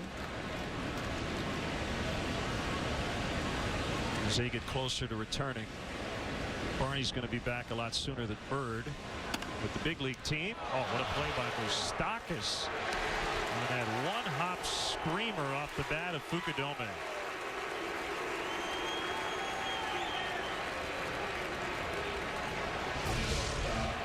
More than any other infield position, third base is all about reactions. And that time Moustakas about a half a step to his left, picks it on a short hop, makes a nice strong throw. That's a great play. Especially coming off the bat of a left-hander, you don't expect the ball to be hit that hard to the opposite field, but he was right there to make the play. Castro with 2 outs. Ball 1. I have to assume, Bob, the chin won't go maybe as deep as he normally would, just because it is his first start off the disabled list. Normally, teams like to be a little extra cautious with a guy who's been out a while. Now, he did make 3 rehab starts. Most pitches he threw 89 6 days ago. It'll be a quick 1-2-3 here in the 5th. All ground outs, 4-3 KC.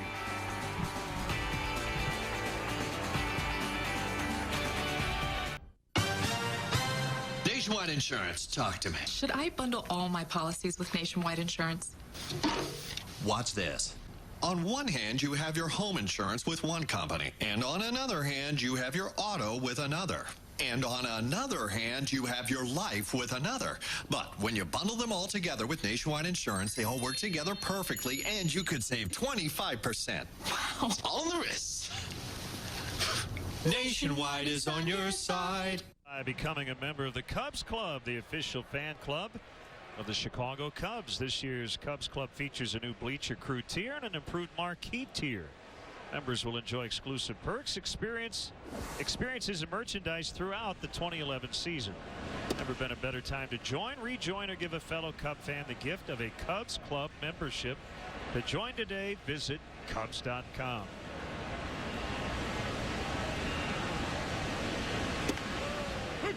One and one on the designated hitter, Billy Butler. That's kind of the Little League style field they have out beyond the left center field wall. Playing some wiffle ball out there. Looks like fun.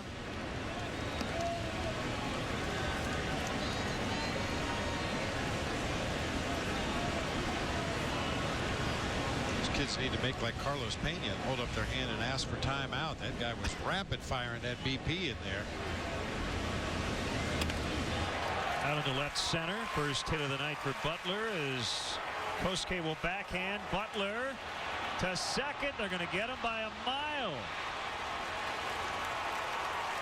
So each team's had at least one runner thrown out from the outfield.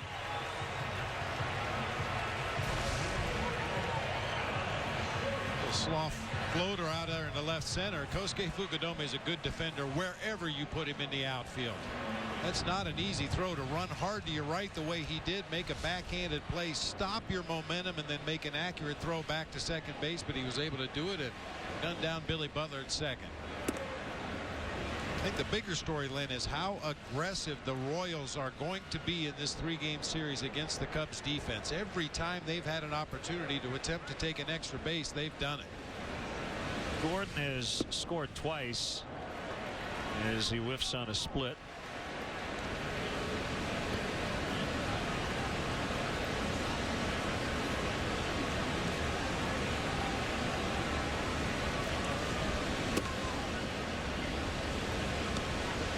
Hasn't been easy for Alex Gordon. He came up as a third baseman, and when you're dubbed the next George Brett here in Kansas City, that's just impossible to live up to. He's a second overall pick in 05, and Pena just could not play that long short hop, as they say.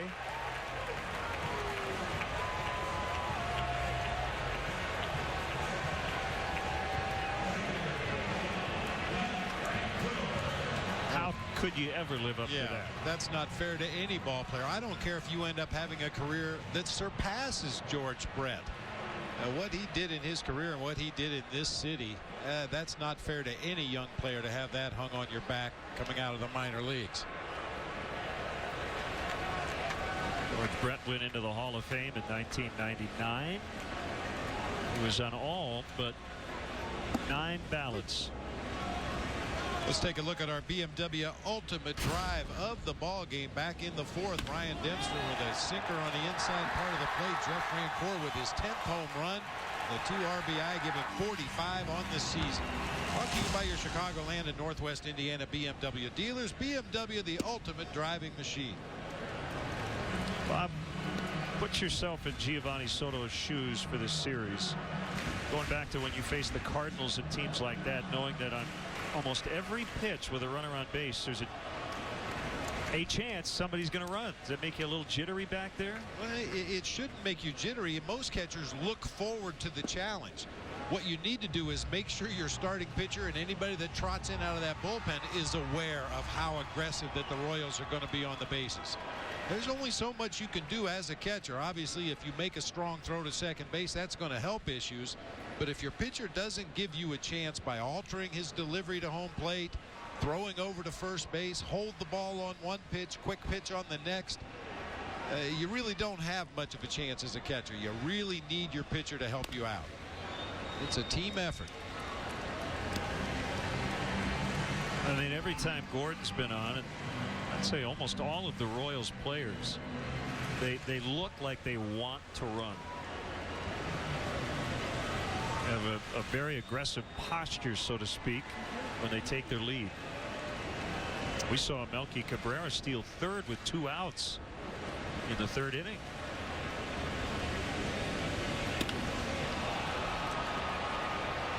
Soriano underneath, and that retires Francoeur. Yeah, there's no question they're going to be extremely aggressive on the bases, not only in this series but the rest of the year. I mean, they do have pretty good team speed. A lot of guys in this lineup that just have good pure speed, and you combine that with the alertness on the bases, anticipating situations before they happen, and they're going to get their share of extra bases.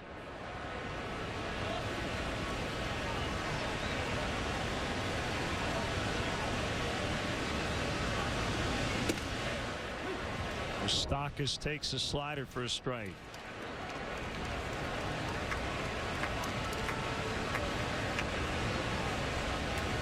Okay, now the question is Mike Moustakas trying to grow a beard to match everybody else's?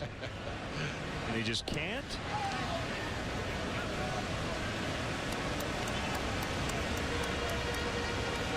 It's like about 2 or 3 days as opposed to weeks.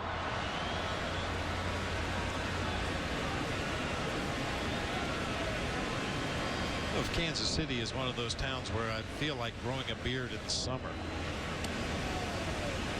As you mentioned, we were very fortunate so far this weekend. The weather's been absolutely perfect, but as we get deeper into the season, that temperature is going to skyrocket, the humidity right along with it, and the beard's going to get pretty itchy.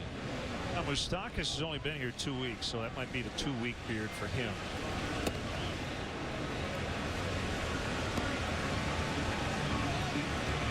To ask him tomorrow.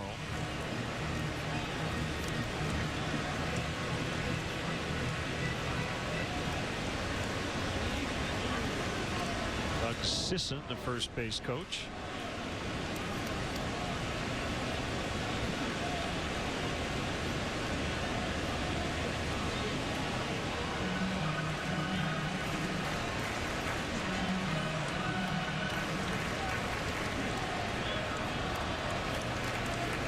His hair, but we gotta get to the bottom of this. That looks like one of those fake Elvis plastic wigs you buy.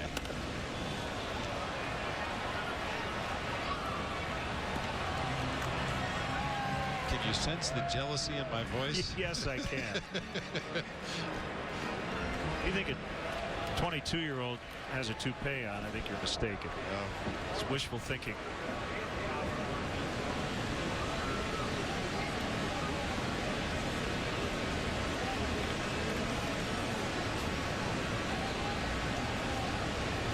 Check on Gordon. Yeah, leaning slightly towards second base, but still able to get back in with a dive ahead of Peña's tag.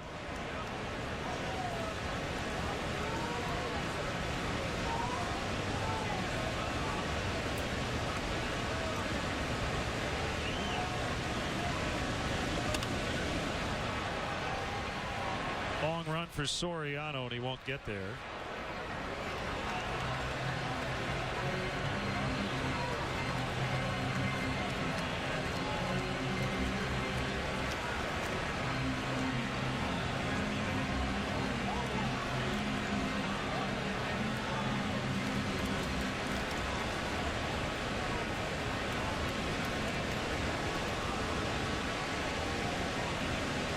Quaddy's club at 4 out of 5 before dropping the last 4 out of 5.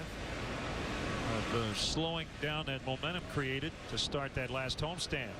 Gordon runs this time on the 1-2, and that goes right to Pena, and it'll end the inning. So we've completed 5. Game 1 of this 3-game set. Royals 4, Cubs 3. Boy, I'm glad we got Aflac, huh? Aflac. Oh, I've just got major medical. Major medical. But helps pay the doctors. Where's the doctor's boy? Huh? Oh, yeah? What about your family? We added Aflac, so we get cash. It's like our safety net. To help with the mortgage or whatever we need. So my family doesn't feel the pain, too. Help protect your family at Aflac.com. Time now for the Cubs' upcoming schedule, brought to you by Lincoln. Not just luxury, it's smarter than that. Feel smarter at Lincoln.com. WGN tomorrow, 5:30 for a special 30-minute edition of the Leadoff Man. Cubs and Royals on Sunday, and then Monday the makeup game against the Rockies. Is this the water fountain capital of the world, Kansas City? There's a bunch of them Beautiful around town. fountains. Yeah, not to mention right here at the ballpark.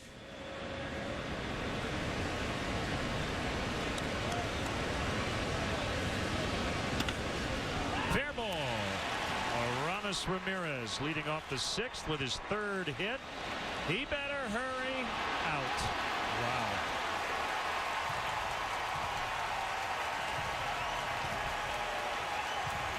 We're in the 6th inning. Have you seen this many guys thrown out at 2nd, 3rd, or home? No. In one game? Wow. Gordon has 2 assists from the outfield. Francoeur has 1. Past a diving Moustakas down there at third base. Great play by Alex Gordon. Kind of used the sidewall to stop his momentum, then turned back to second base and put the throw right on the money.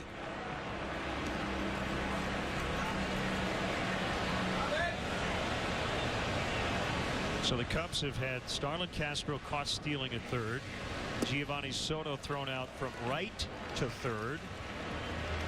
Soriano was gunned down at home, and now Ramirez nailed at 2nd. And then you had Fukudome getting Butler at 2nd in the last half inning. Off the end of the bat, and a 1 bouncer to Escobar. He slings across for the out.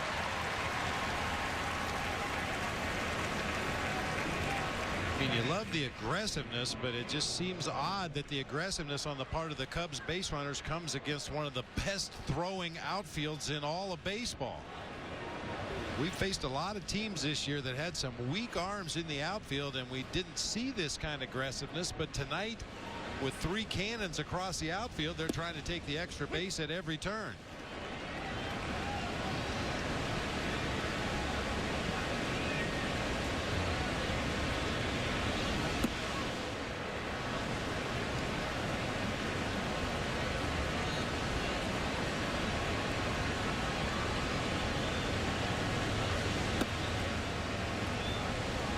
Two and 1 on Soto.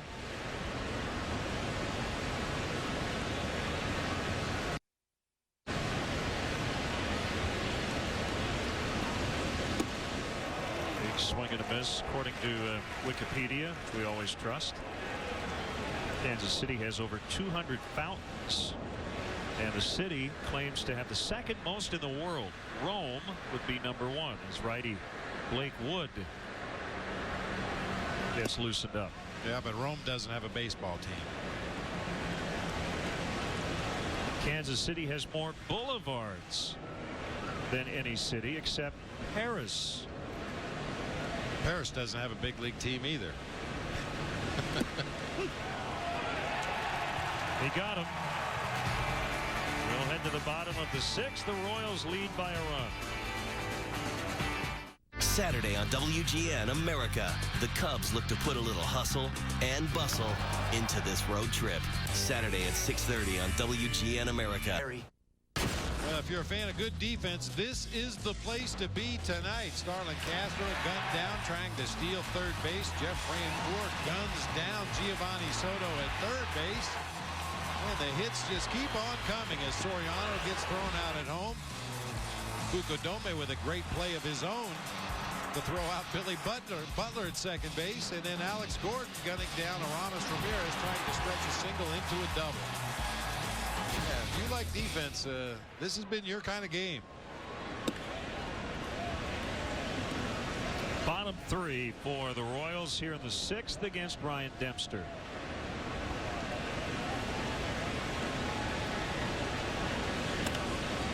Shank foul off to the left and out of play. Nice crowd tonight. Looks like we're in the low to mid 30s in terms of the attendance. Again, looks like a sellout tomorrow night.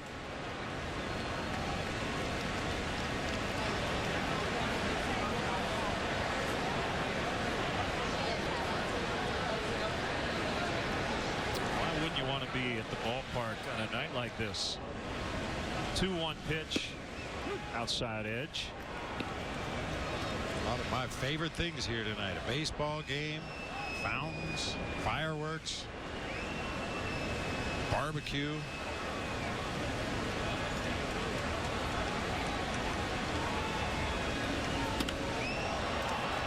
A fly ball out into right center. This is a long run for Kosuke, and he makes a waist-high catch. Again, Kosuke playing center for the first time in 2 seasons. That was a long journey to get to that ball. And one of the best traits an outfielder can have is to keep a steady head as you're running after the ball. Kosuke's head never moves. Very soft on his feet, enabling him to track that ball deep in the gap in right center field, make a nice basket catch.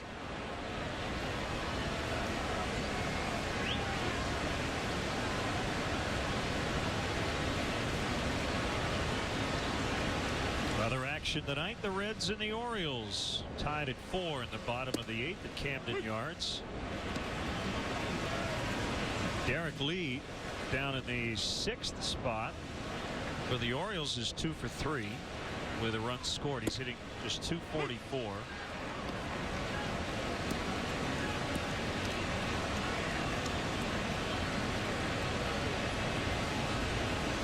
Arizona leads Detroit 7-6. They got a run in the 8th to take the lead. They're now in the top of the 9th.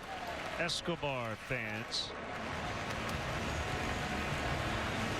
Take the Cubs with you wherever you go this season. Subscribe to MLB.tv today to see every Chicago Cubs game live or on demand on your computer and your favorite devices.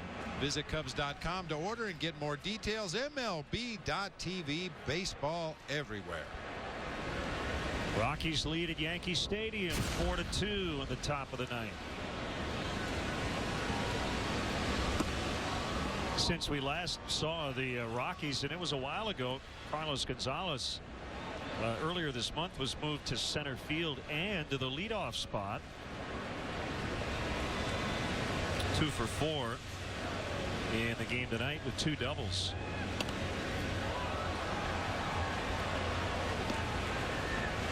How about the A's and the Phillies? They went to the bottom of the 9th scoreless before the Phillies won it. 1-0 the final on a Ben Francisco RBI single. 6 hits combined in that game. So if I said Oakland and Philadelphia, I'd go, let's see, how about Trevor Cahill, Roy Halladay? Guillermo Moscoso against Vance Worley. Bullpens were good, but the Athletics' return to Philadelphia didn't go very well tonight. Of course, the A's were here in Kansas City. They went from Philly to Kansas City to Oakland.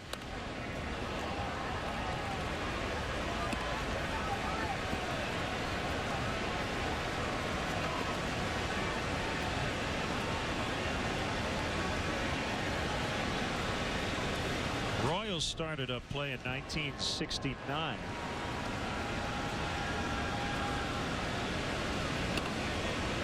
Seven playoff appearances, and they were all between 1976 and 1985. Last coming in '85 when they won their only World Series title. The A's Well, the first major league team here in Kansas City, 13 losing seasons after they arrived before Charlie Finley moved them to Oakland. 4-3 Kansas City after 6. Cubs baseball is brought to you by Pepsi Max, the official soft drink of Major League Baseball, and your Chicago Cubs. 0 calories, maximum Pepsi taste. Let's take a look at tonight's Bud Fan Cam.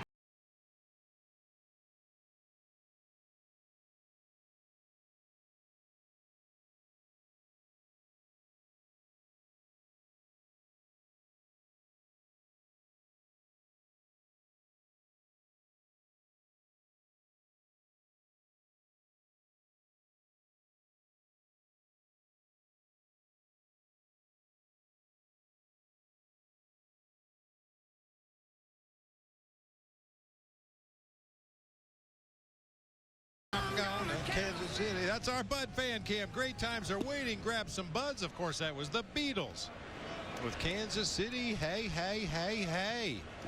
They've got a shot to be pretty good, I think. Yeah. That band.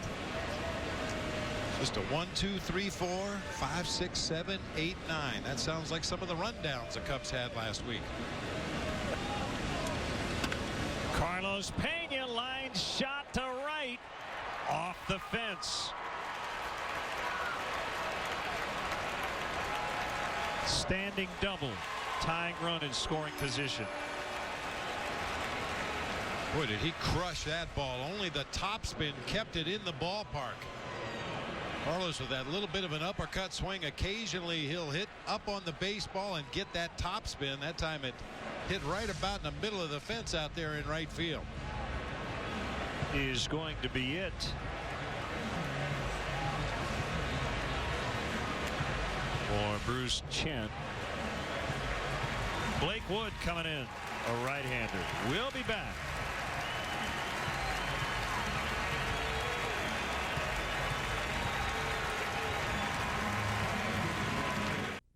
Teaching moments all the time in this game, even for a veteran player like Aramis Ramirez, getting some words from his first base coach Bobby Dernier after getting thrown out trying to stretch that single into a double.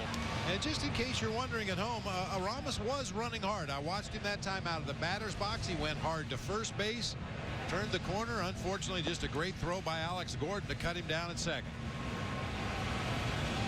Here's righty Blake Wood.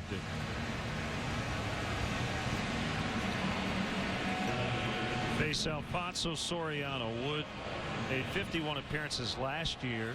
This is his 26th this season. Been a lot better this year than he was last year.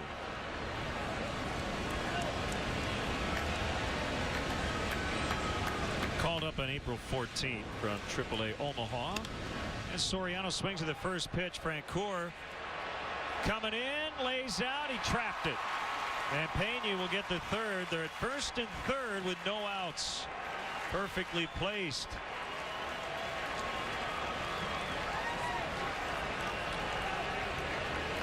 And a golden opportunity here for the Cubs. A sinking floater. Nice effort by Francoeur. It clearly plays it on a short hop. Really nothing Carlos Pena could do there but hold his ground. And as you said, a great opportunity here for the Cubs. Runners on the corners. Nobody out. Blake DeWitt's going to bat for Lou Montañez. And the Royals, it appears, will concede the tying run for a shot at a double play ball up the middle. Moustakas and Hosmer are in. Hosmer holding on Soriano at first. A double by Pena, a single by Soriano, and the Cubs are threatening, trailing by a run in the 7th. Swing and a miss. Good heat at 96 from Wood.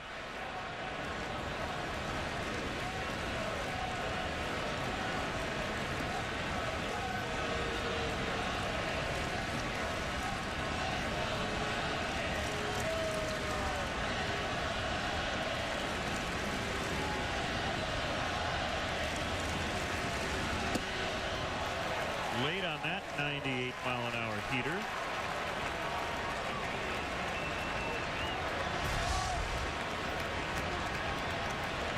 Some serious gas from Wood, really throwing hard. That pitch actually had some late movement as well.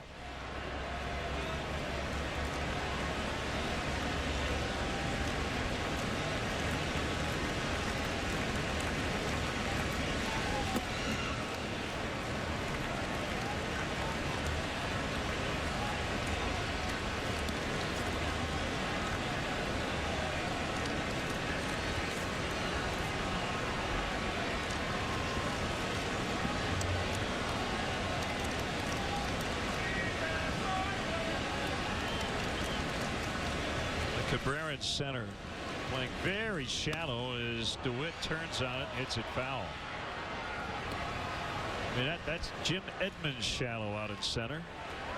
Or Melky Cabrera. There's LeMahieu on deck.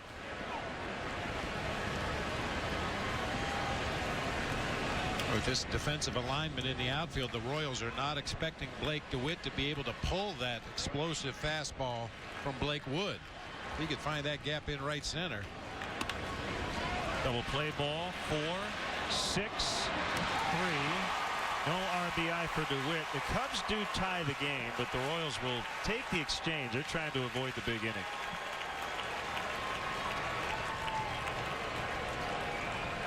So Chen cannot get the win.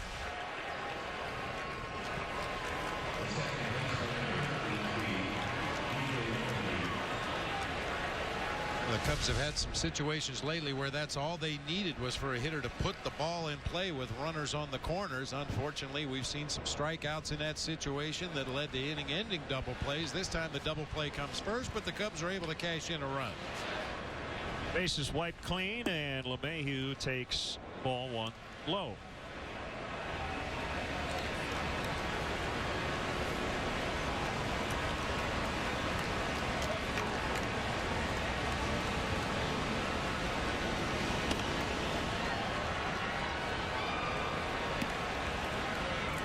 Minnesota leading at Milwaukee 3-2 in the bottom of the 7th.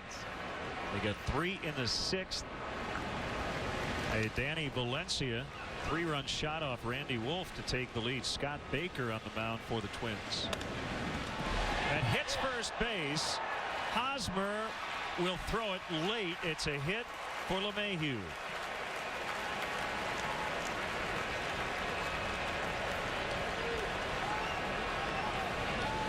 Well, on that play, Bob, I could have been the first base umpire. I could have called that one fair.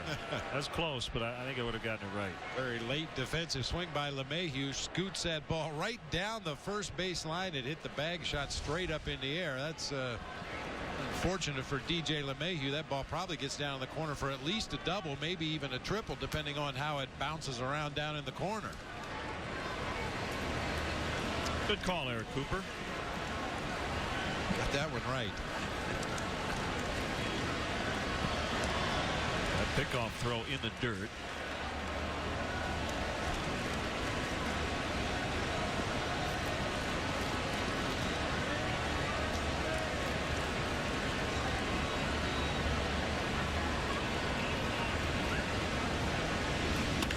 Up the middle, base hit. LeMahieu's going to stop. That's a pretty good idea considering what has gone on to this point. We have to take a lot of different things into consideration when you're a base runner. The fact that Melky Cabrera is a left-handed thrower was one of the determining factors on LeMahieu stopping here. If Cabrera were a right-handed thrower and had to turn his body back toward his target, maybe you take a chance. But because he's a lefty, he was able to scoop and line up his shoulder to that throw. Can't take a chance. Pitching coach is out. That's Bob McClure.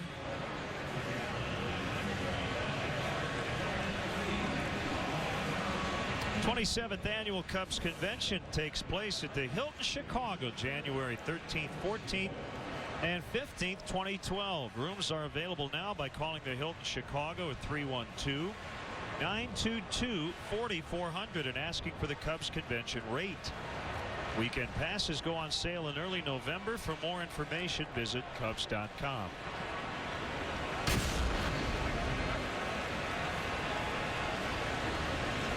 See if Castro can come up with another big hit. He has come through so often this season.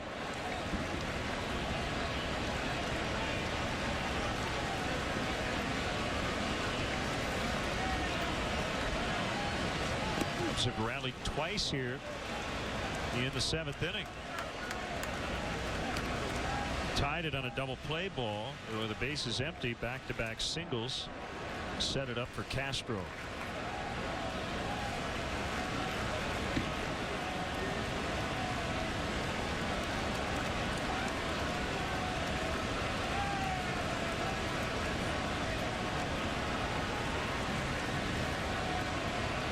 Kick and the pitch at the knees for a strike, 1-1. Nobody up in the Royals bullpen at the moment.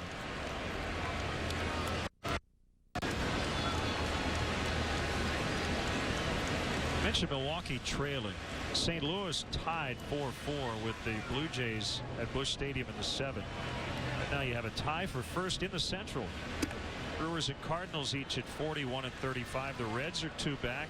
The Pirates leading late in the 9th against Boston 3-1. They're only 3 games back.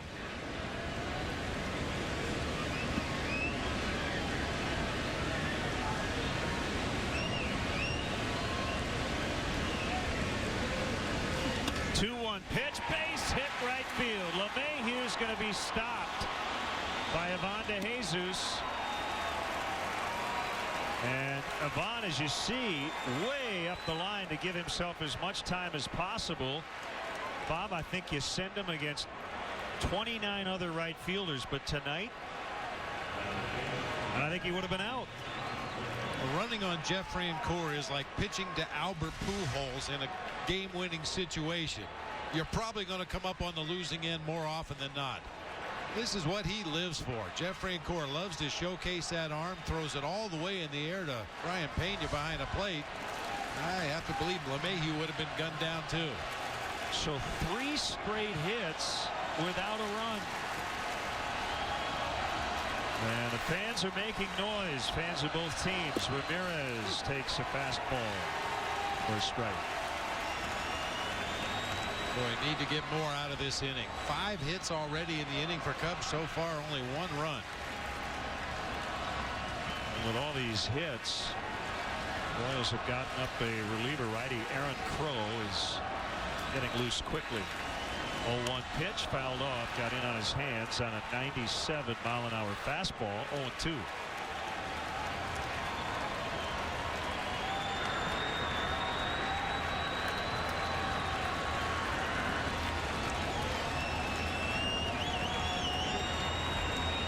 Ramos has thrived in this career, in this spot throughout his career.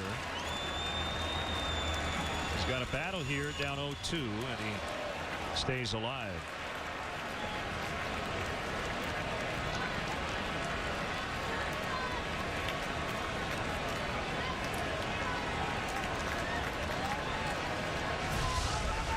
That pitch was 91. It was a slider. Slider, yeah.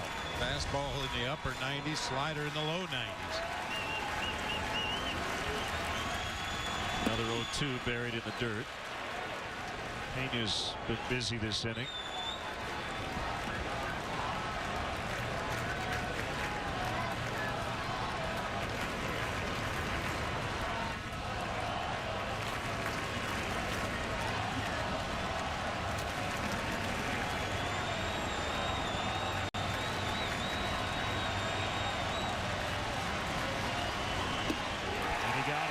Fastball that reached 99.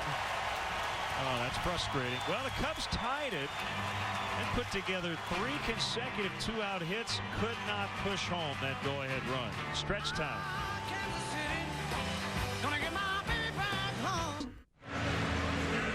about this star-studded cast? Left to right, Rob Riggle, John Hamm, Paul Rudd, and David Koechner.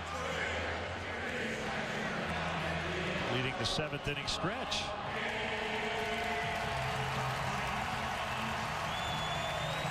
Pretty funny group.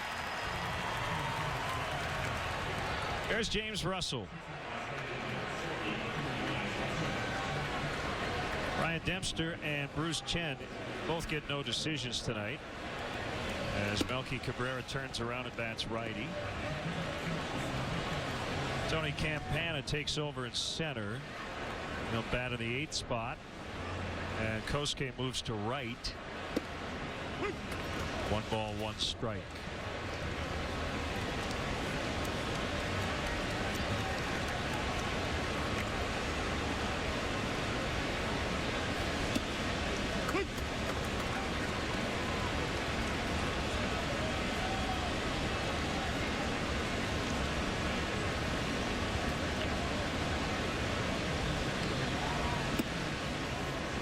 Two and two.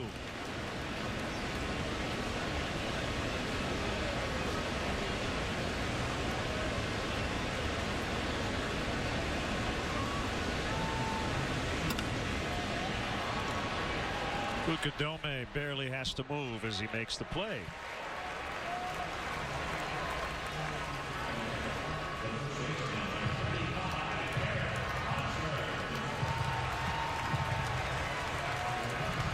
Eric Hosmer.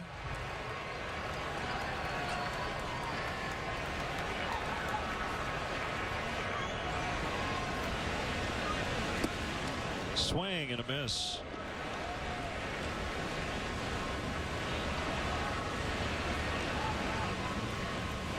Reds activated lefty Aroldis Chapman from the DL today.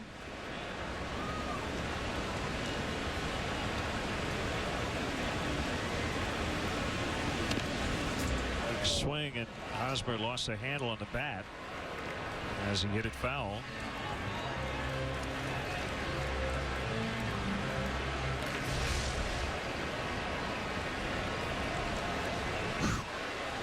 Lucky foul ball for Giovanni Soto. Pena will backhand. Russell covering. Let's step aside and see what's coming up on WGN. Can't get enough of those 2 notes? Catch a marathon of Law & Order: Criminal Intent. Saturday starting at 1 East, 10 West on WGN America.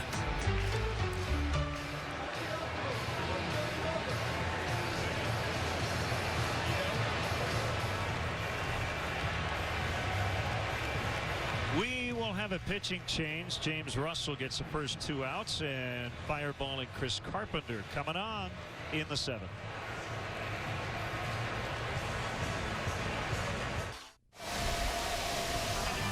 Time now for a Honda Games summary. Ryan Dempster, no decision. Technically a quality start. 4 runs, but only 2 were earned. 3 assists from the outfield of the Royals tonight. 28 on the year. In a 4-4 tie here in the 7th, visit your local Honda dealer today to test drive the 2011 Honda Cross Tour, available with 4-wheel drive. Here's Chris Carpenter coming off his most dominating performance as a big leaguer 2 nights ago on the south side of Chicago. 1, 2, 3, bottom of the 6th.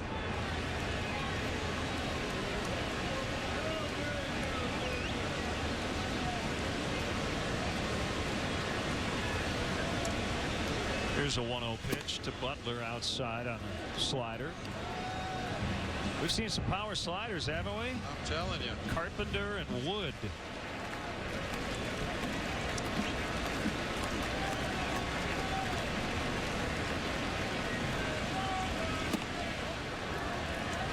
A 100 on that fastball.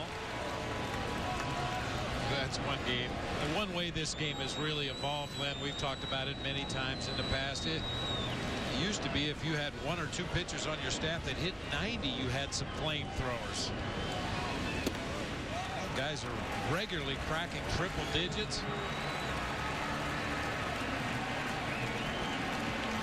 Didn't throw a strike, however, in that sequence, and it'll bring up Alex Gordon. It is a final. The Pirates beat the Red Sox 3-1 in front of over 39,000 in Pittsburgh. Paul Maholm beat John Lester in that game.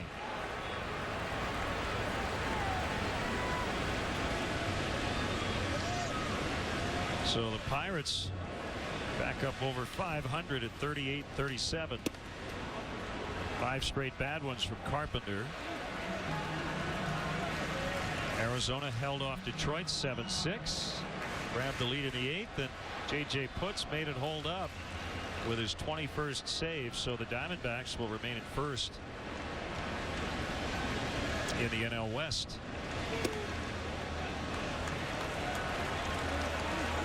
Carlos Pena will grab the rosin bag.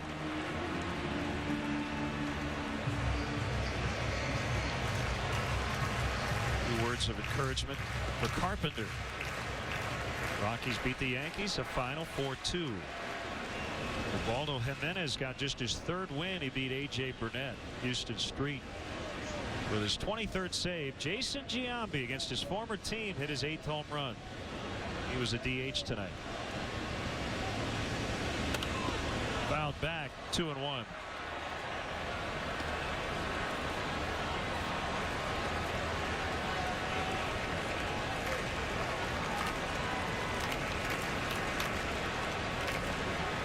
The Florida Marlins playing a home game in Seattle tonight against the Mariners. NL rules. Marlins wearing their home uniforms. They have a U2 concert at their ballpark in Miami. So they had to move the series to Seattle. But it's close by, so that works out well.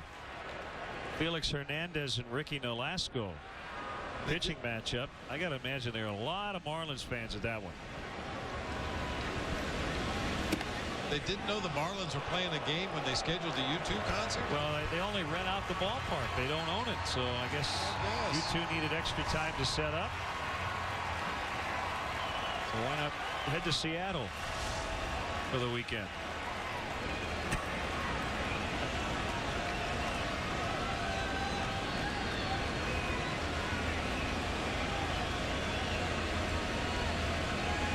Runner goes on the 3-2, and Carpenter walked him.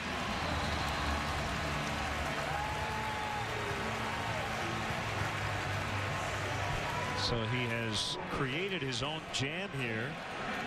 And Mark Riggins will head out after chatting with his manager, Mike Quade.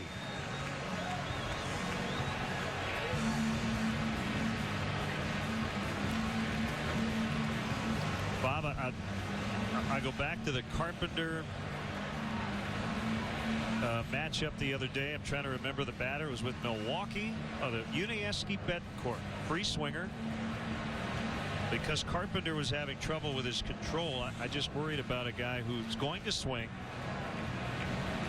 And Carpenter throwing one right down the middle when he's trying not to.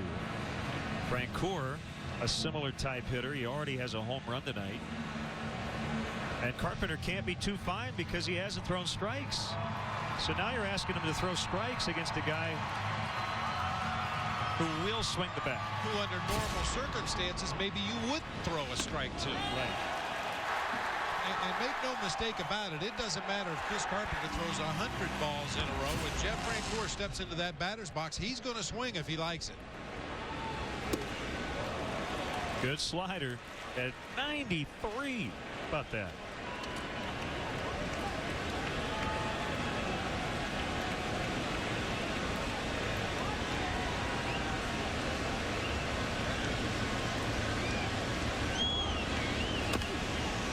A chopper. Carpenter with a nice throw. I don't know if he had a good grip on it, but he got it to where he wanted it to go. They strand 2. It's 4-4. White Sox Nationals, Sunday, 1:30 East, 10:30 West on WGN America. Cubs baseball on WGN, produced by Mark Brady, our director Skip Ellison, our associate producer Doug Stanton, the executive producer Bob Borwald. Great work. Entire crew here in Kansas City at this beautiful ballpark, Kauffman Stadium. Right-hander Aaron Crow will work the 8th inning.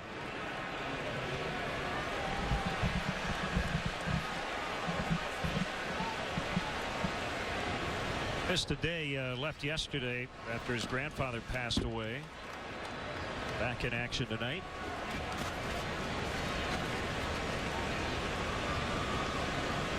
He was born in Topeka, Kansas.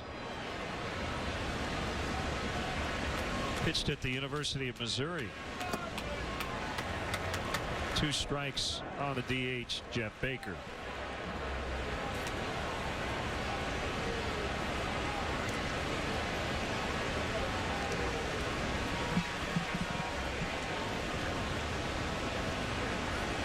First round pick, 2009. And he strikes out Baker.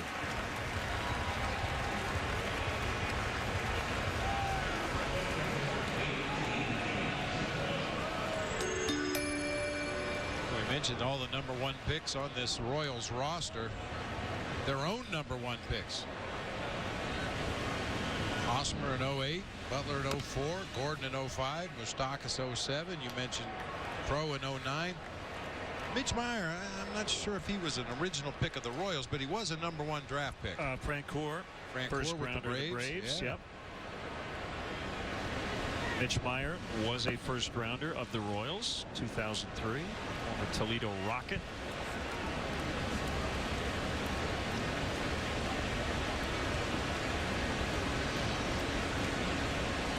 And a 1-1 to Soto. Swing and a miss on a slider. 1-2.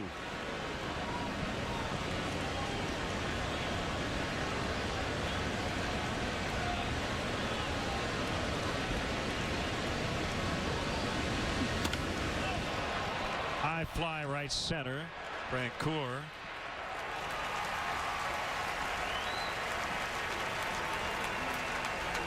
Well, you just go back to their first round picks starting in 2002. Zach Greinke. They dealt away in that big deal with Milwaukee.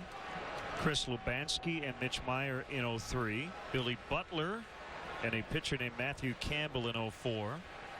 Alex Gordon in 05. Luke Hochevar, who will pitch on Sunday, in 06. Moustakas, Hosmer, Crow, and last year Christian Colon, a shortstop. Pretty good track record, wouldn't you say, over the last decade?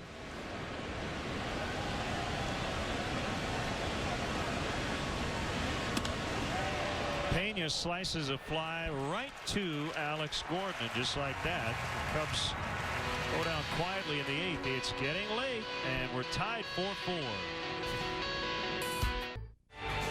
Stay tuned following the game. The WGN News with Mark Sapelsa, Micah Mater, Jim Ramsey, and Dave Ennett coming up.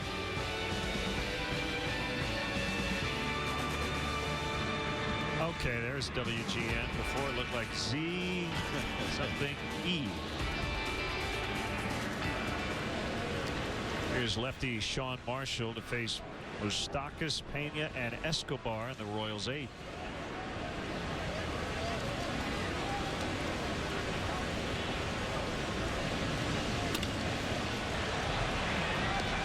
LeMahieu, short toss, 1 away. Probably got a nice letter recently from Sally Sykes, big Cub fan from Chicago. Watches us religiously. So I have another note here from Bill Kircher. There's 3 generations of the Kircher family here tonight, including 84-year-old mom Anna, or as they like to call her, Irish Annie. Big-time Cubs fan. Met Enos Slaughter when she was only 4 years old. Here at the ball game tonight.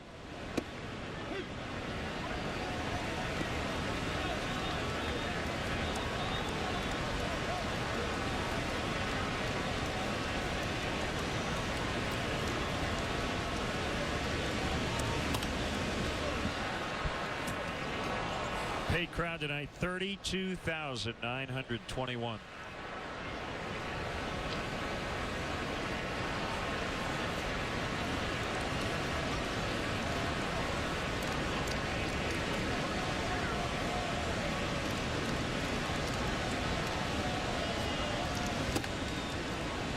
Fastball a little bit outside. Might be a hot gun tonight. That one at 93. Sean Marshall.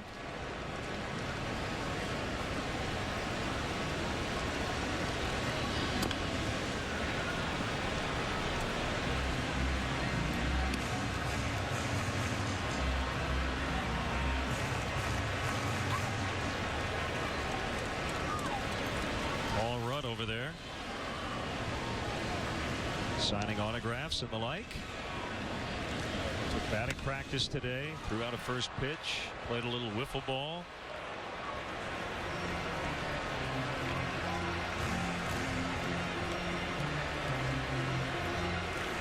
Slapping the base, man.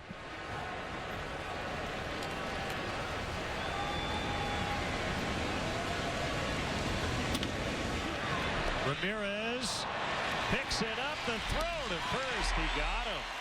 Nice range by Aramis Ramirez.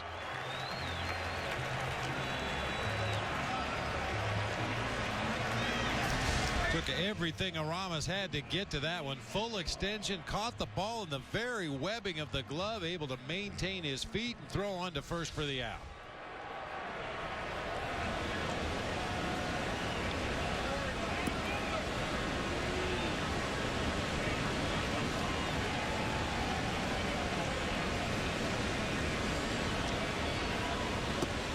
Escobar could not hold up.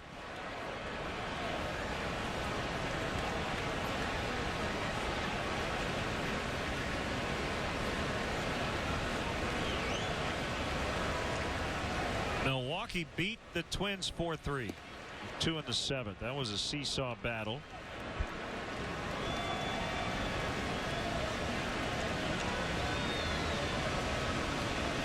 It's a big win for the Brewers. They have been struggling since losing 3 of 4 at Wrigley Field.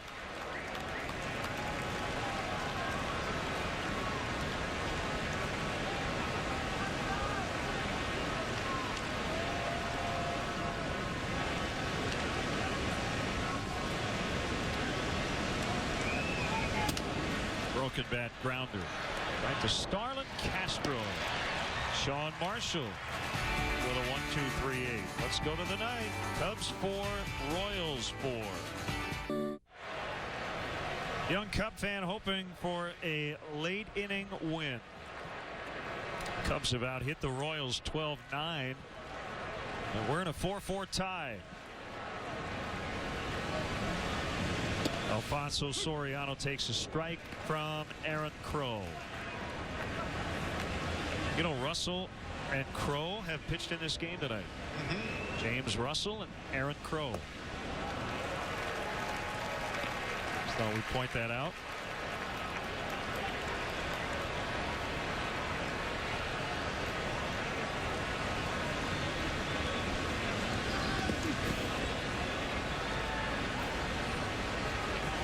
Just as the sun will rise in the east, when it's 0-2 on Alfonso Soriano, you're going to see a slider in the dirt. Occasionally when the sun is out of the southeast in the morning, he'll chase a high fastball. But usually they're going right to that outside corner with some kind of a breaking pitch, trying to get him to chase out of the zone. Fastball that time just missed, and it's 2-2.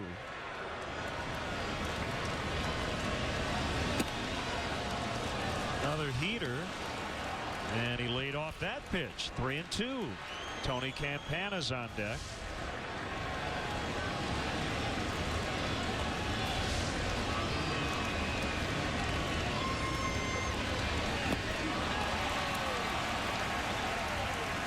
One away.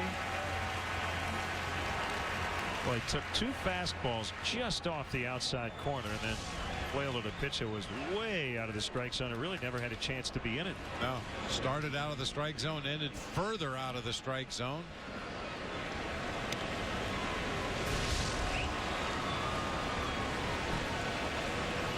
Need a runner. I think every defender for the Royals has moved in at least 2 steps. They have scouted Tony Campana well. I mean, not only the infielders, but the outfielders as well.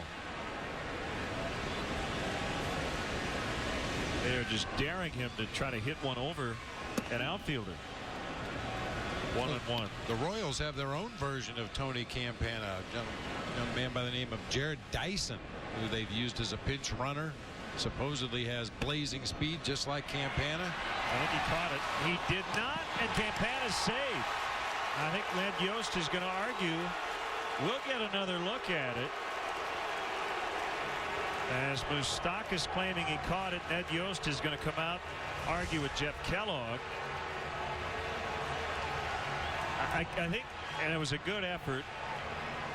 Really hard to tell. The only issue I'd have with Moustakas here, Bob, is by doing that, that's it.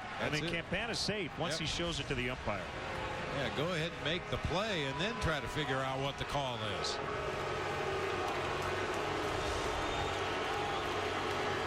Yeah, he gave Tony Campana an extra 3 or 4 steps down that baseline by showing the ball to the home plate umpire. And the Cubs caught a break. Yeah, I think he probably did catch it, but man, was it close. Make it hurt.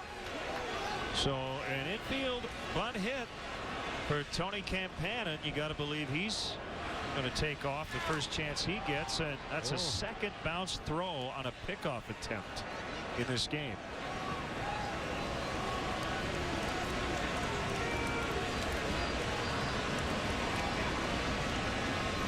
LeMahieu the batter. Ball 1.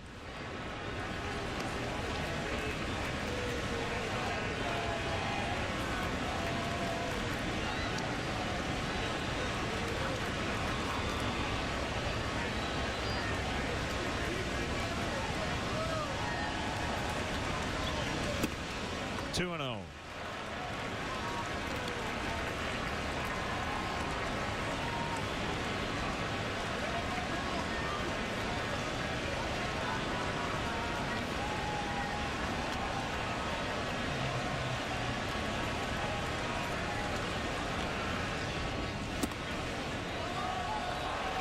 Missed again. 3-0. Ukudome on deck.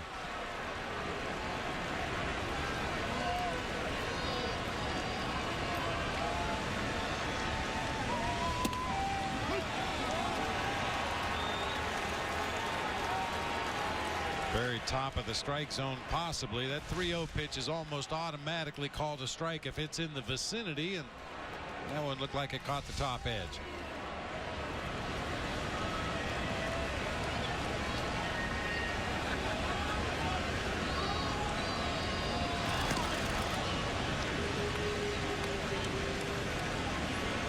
If the Cubs get the lead here, Carlos Marmol will be ready. Just got up in the bullpen.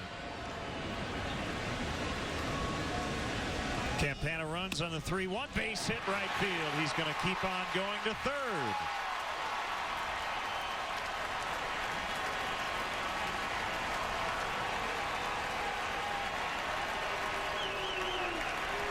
Well executed on the run and hit.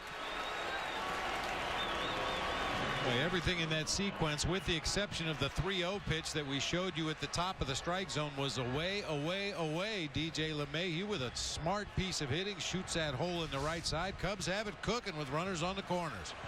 Ned Yost and the entire Royals infield on the mound with nobody up in the bullpen.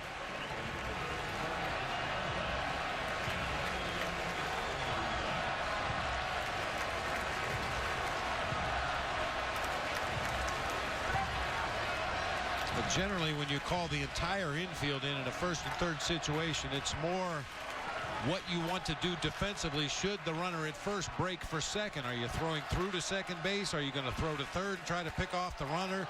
Do you have some kind of a trick play maybe that you'll try to run? With Tony Campana's speed, I don't think they're going to even risk a throw through to second base if LeMahieu takes off.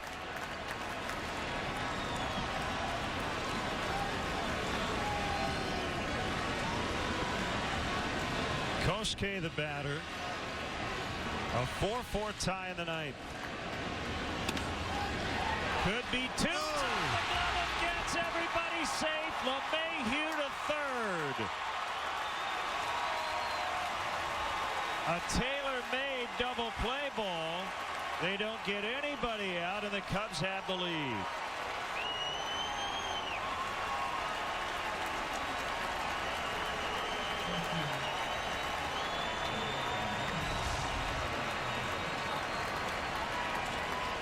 Well, that's exactly what the Royals were looking for. An easy two-hopper. Chris Getz just took his eye off the ball maybe thinking about his backhanded toss to second. For whatever reason, it gets by into right center field. Good running by G.J. LeMahieu to motor around to third base. Same situation here. First and third, one out. Got to get greedy now. You're up a run, but you'd like to add on. And now it'll be Marmol in the bottom of the ninth. Then RBI for Kosuke and an error on Getz. Looked like Getz was just backpedaling a little bit. That's usually a recipe for disaster for an infielder. Want to get in a better position to field that bouncer, and it went right off his glove.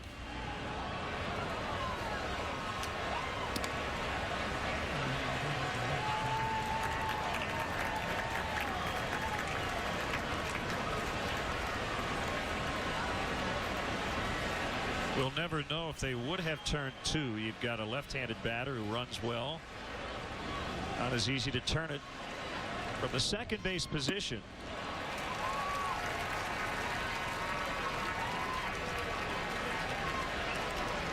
But they would have had a decent shot.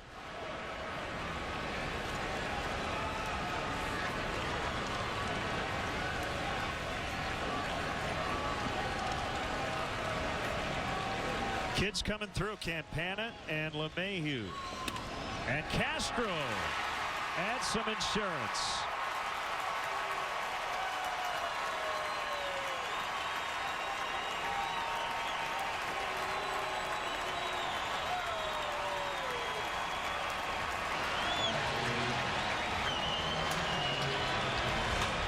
Boy, can this kid hit.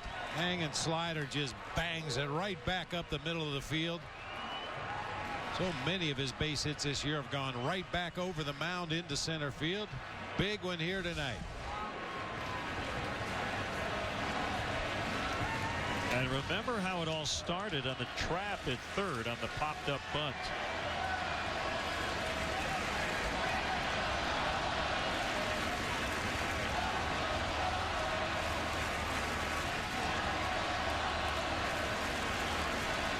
Three-hit night for Ramirez.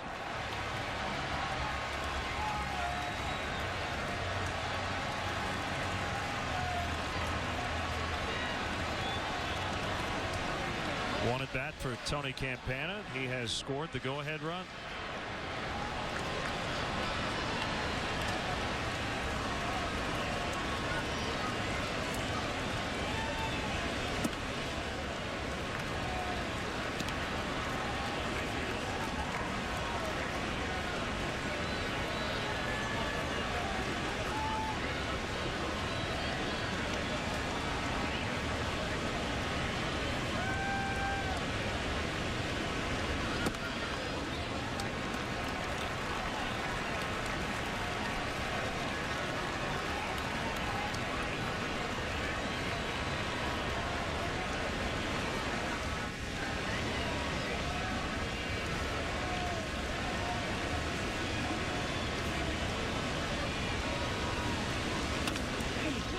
Another double play chance. Getz, Escobar, Hosmer. But the first one went by the board for the Royals, and that allowed the Cubs to take the lead. It's 6-4 to the bottom of the ninth. Could switching to Geico really save you 15% or more on car insurance? Do people use smartphones to do dumb things? Send. That is the weekend. Will allow me to crack the bubbly. Don't mind if I do. Is a gentleman with a bro stash invited to this party? Only if he's ready to rock. Geico. 15 minutes could save you 15% or more on car insurance. Reed Johnson comes in for defense. He's in left for Soriano, and closer Carlos Marmol trying to get his 16th rescue of the year.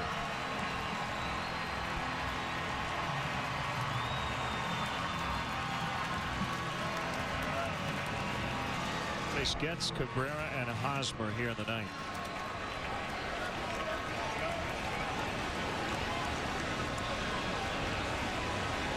G.J. LeMahieu with a big base hit. And a run in the top of the ninth. Kids getting it done. Campana, LeMahieu, Castro, and one of the older guys, Kosuke Fukudome, with the go-ahead RBI.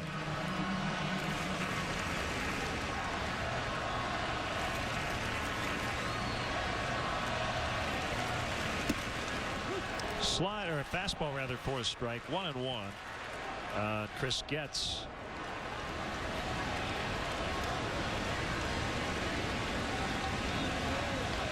Made that critical error.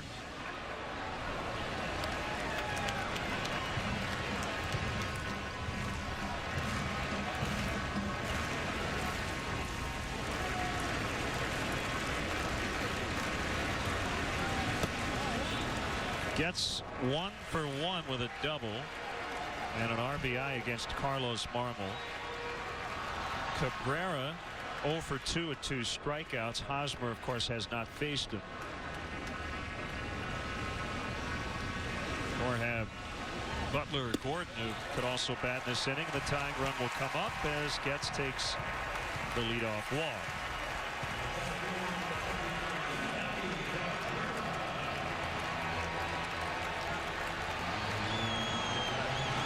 Their roster, Bob, just 10 combined plate appearances previously against Carlos Marmol. So you'd have to think on paper, big advantage to the Cubs closer. Oh, absolutely. I mean, you can only do so much video work, read the advance report, study the numbers so much until you actually get in that batter's box and see what Marmol's deliveries look like. And Carlos Marmol, or any other pitcher for that matter, you need to get in the strike zone. The Royals will be content to take pitch after pitch after pitch until they get to Jeff Francoeur's spot in the lineup. A high blast down the right field line, but he pulled it foul. Well, that had home run distance.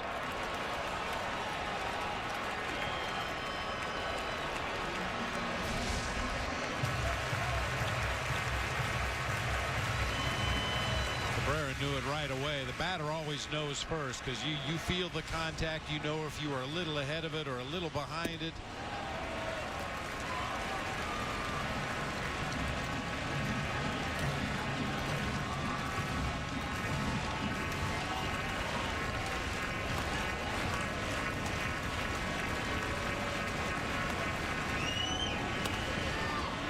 Two and two. WGN News follows the ball game. Stay with us.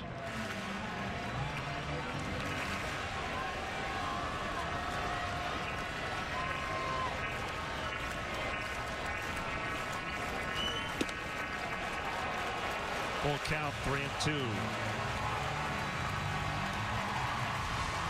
Trying to work that outside corner. Actually, Soto was set up inside. The pitch goes toward the outside corner, but just didn't come back enough.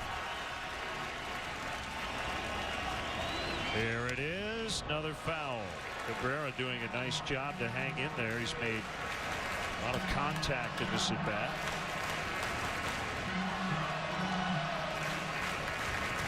Which is not often an easy thing to do.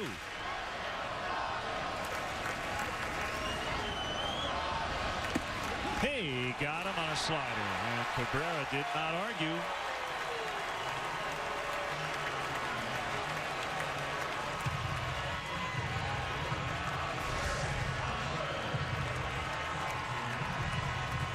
Not as much break on the Carlos Marmol slider as we're used to seeing.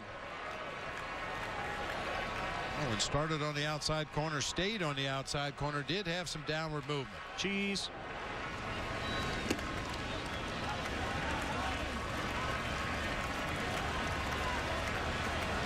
Hosmer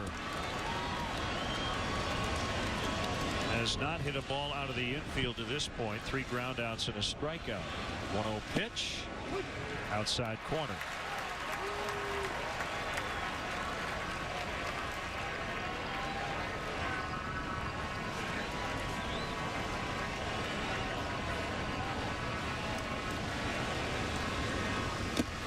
Foul tip, strike 2.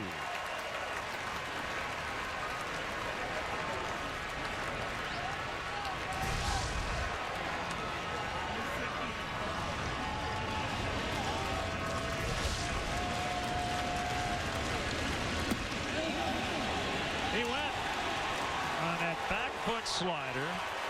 2 down. It's like walking and chewing gum, two things at the same time. You're getting out of the way while swinging at it.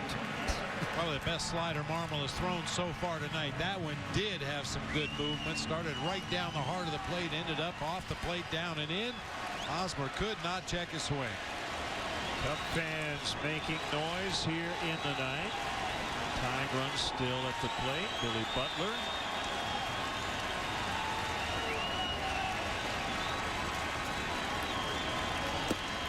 Ball 1.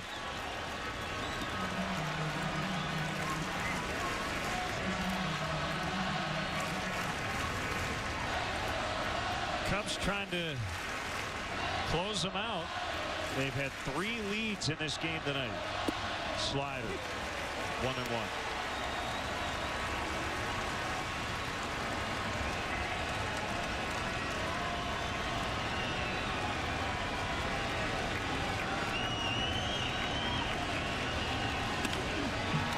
That'll get in there, and Kosuke will cut it off. Butler on his way to second, and Getz probably would have scored, but they're going to be extra cautious because his run doesn't matter. Key guys at second base, that's Billy Butler, and Jarrod Dyson will be brought on as a pinch runner.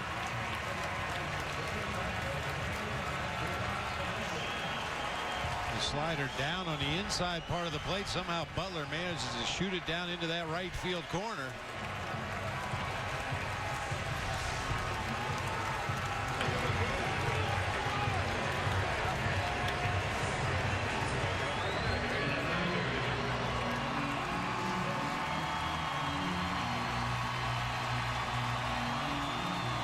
So now a little blooper could tie it up. And fans of both teams on their feet. Second and third, 2 outs. Alex Gordon, ball 1. 2 hits, a walk. He's reached all 4 times, once on an error.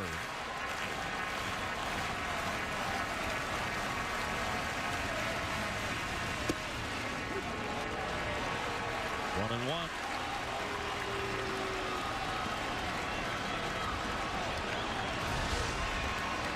That's a pitch that makes you start thinking as a hitter.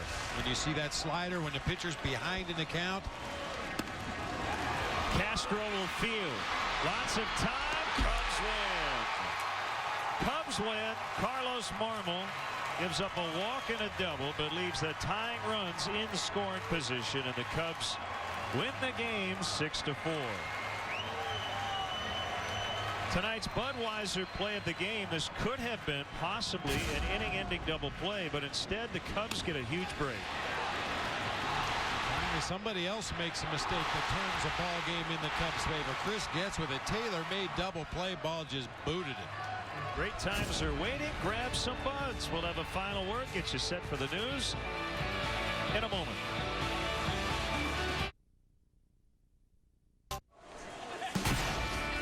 Chicago Cubs baseball brought to you by Budweiser. Great times are waiting. Grab some buds.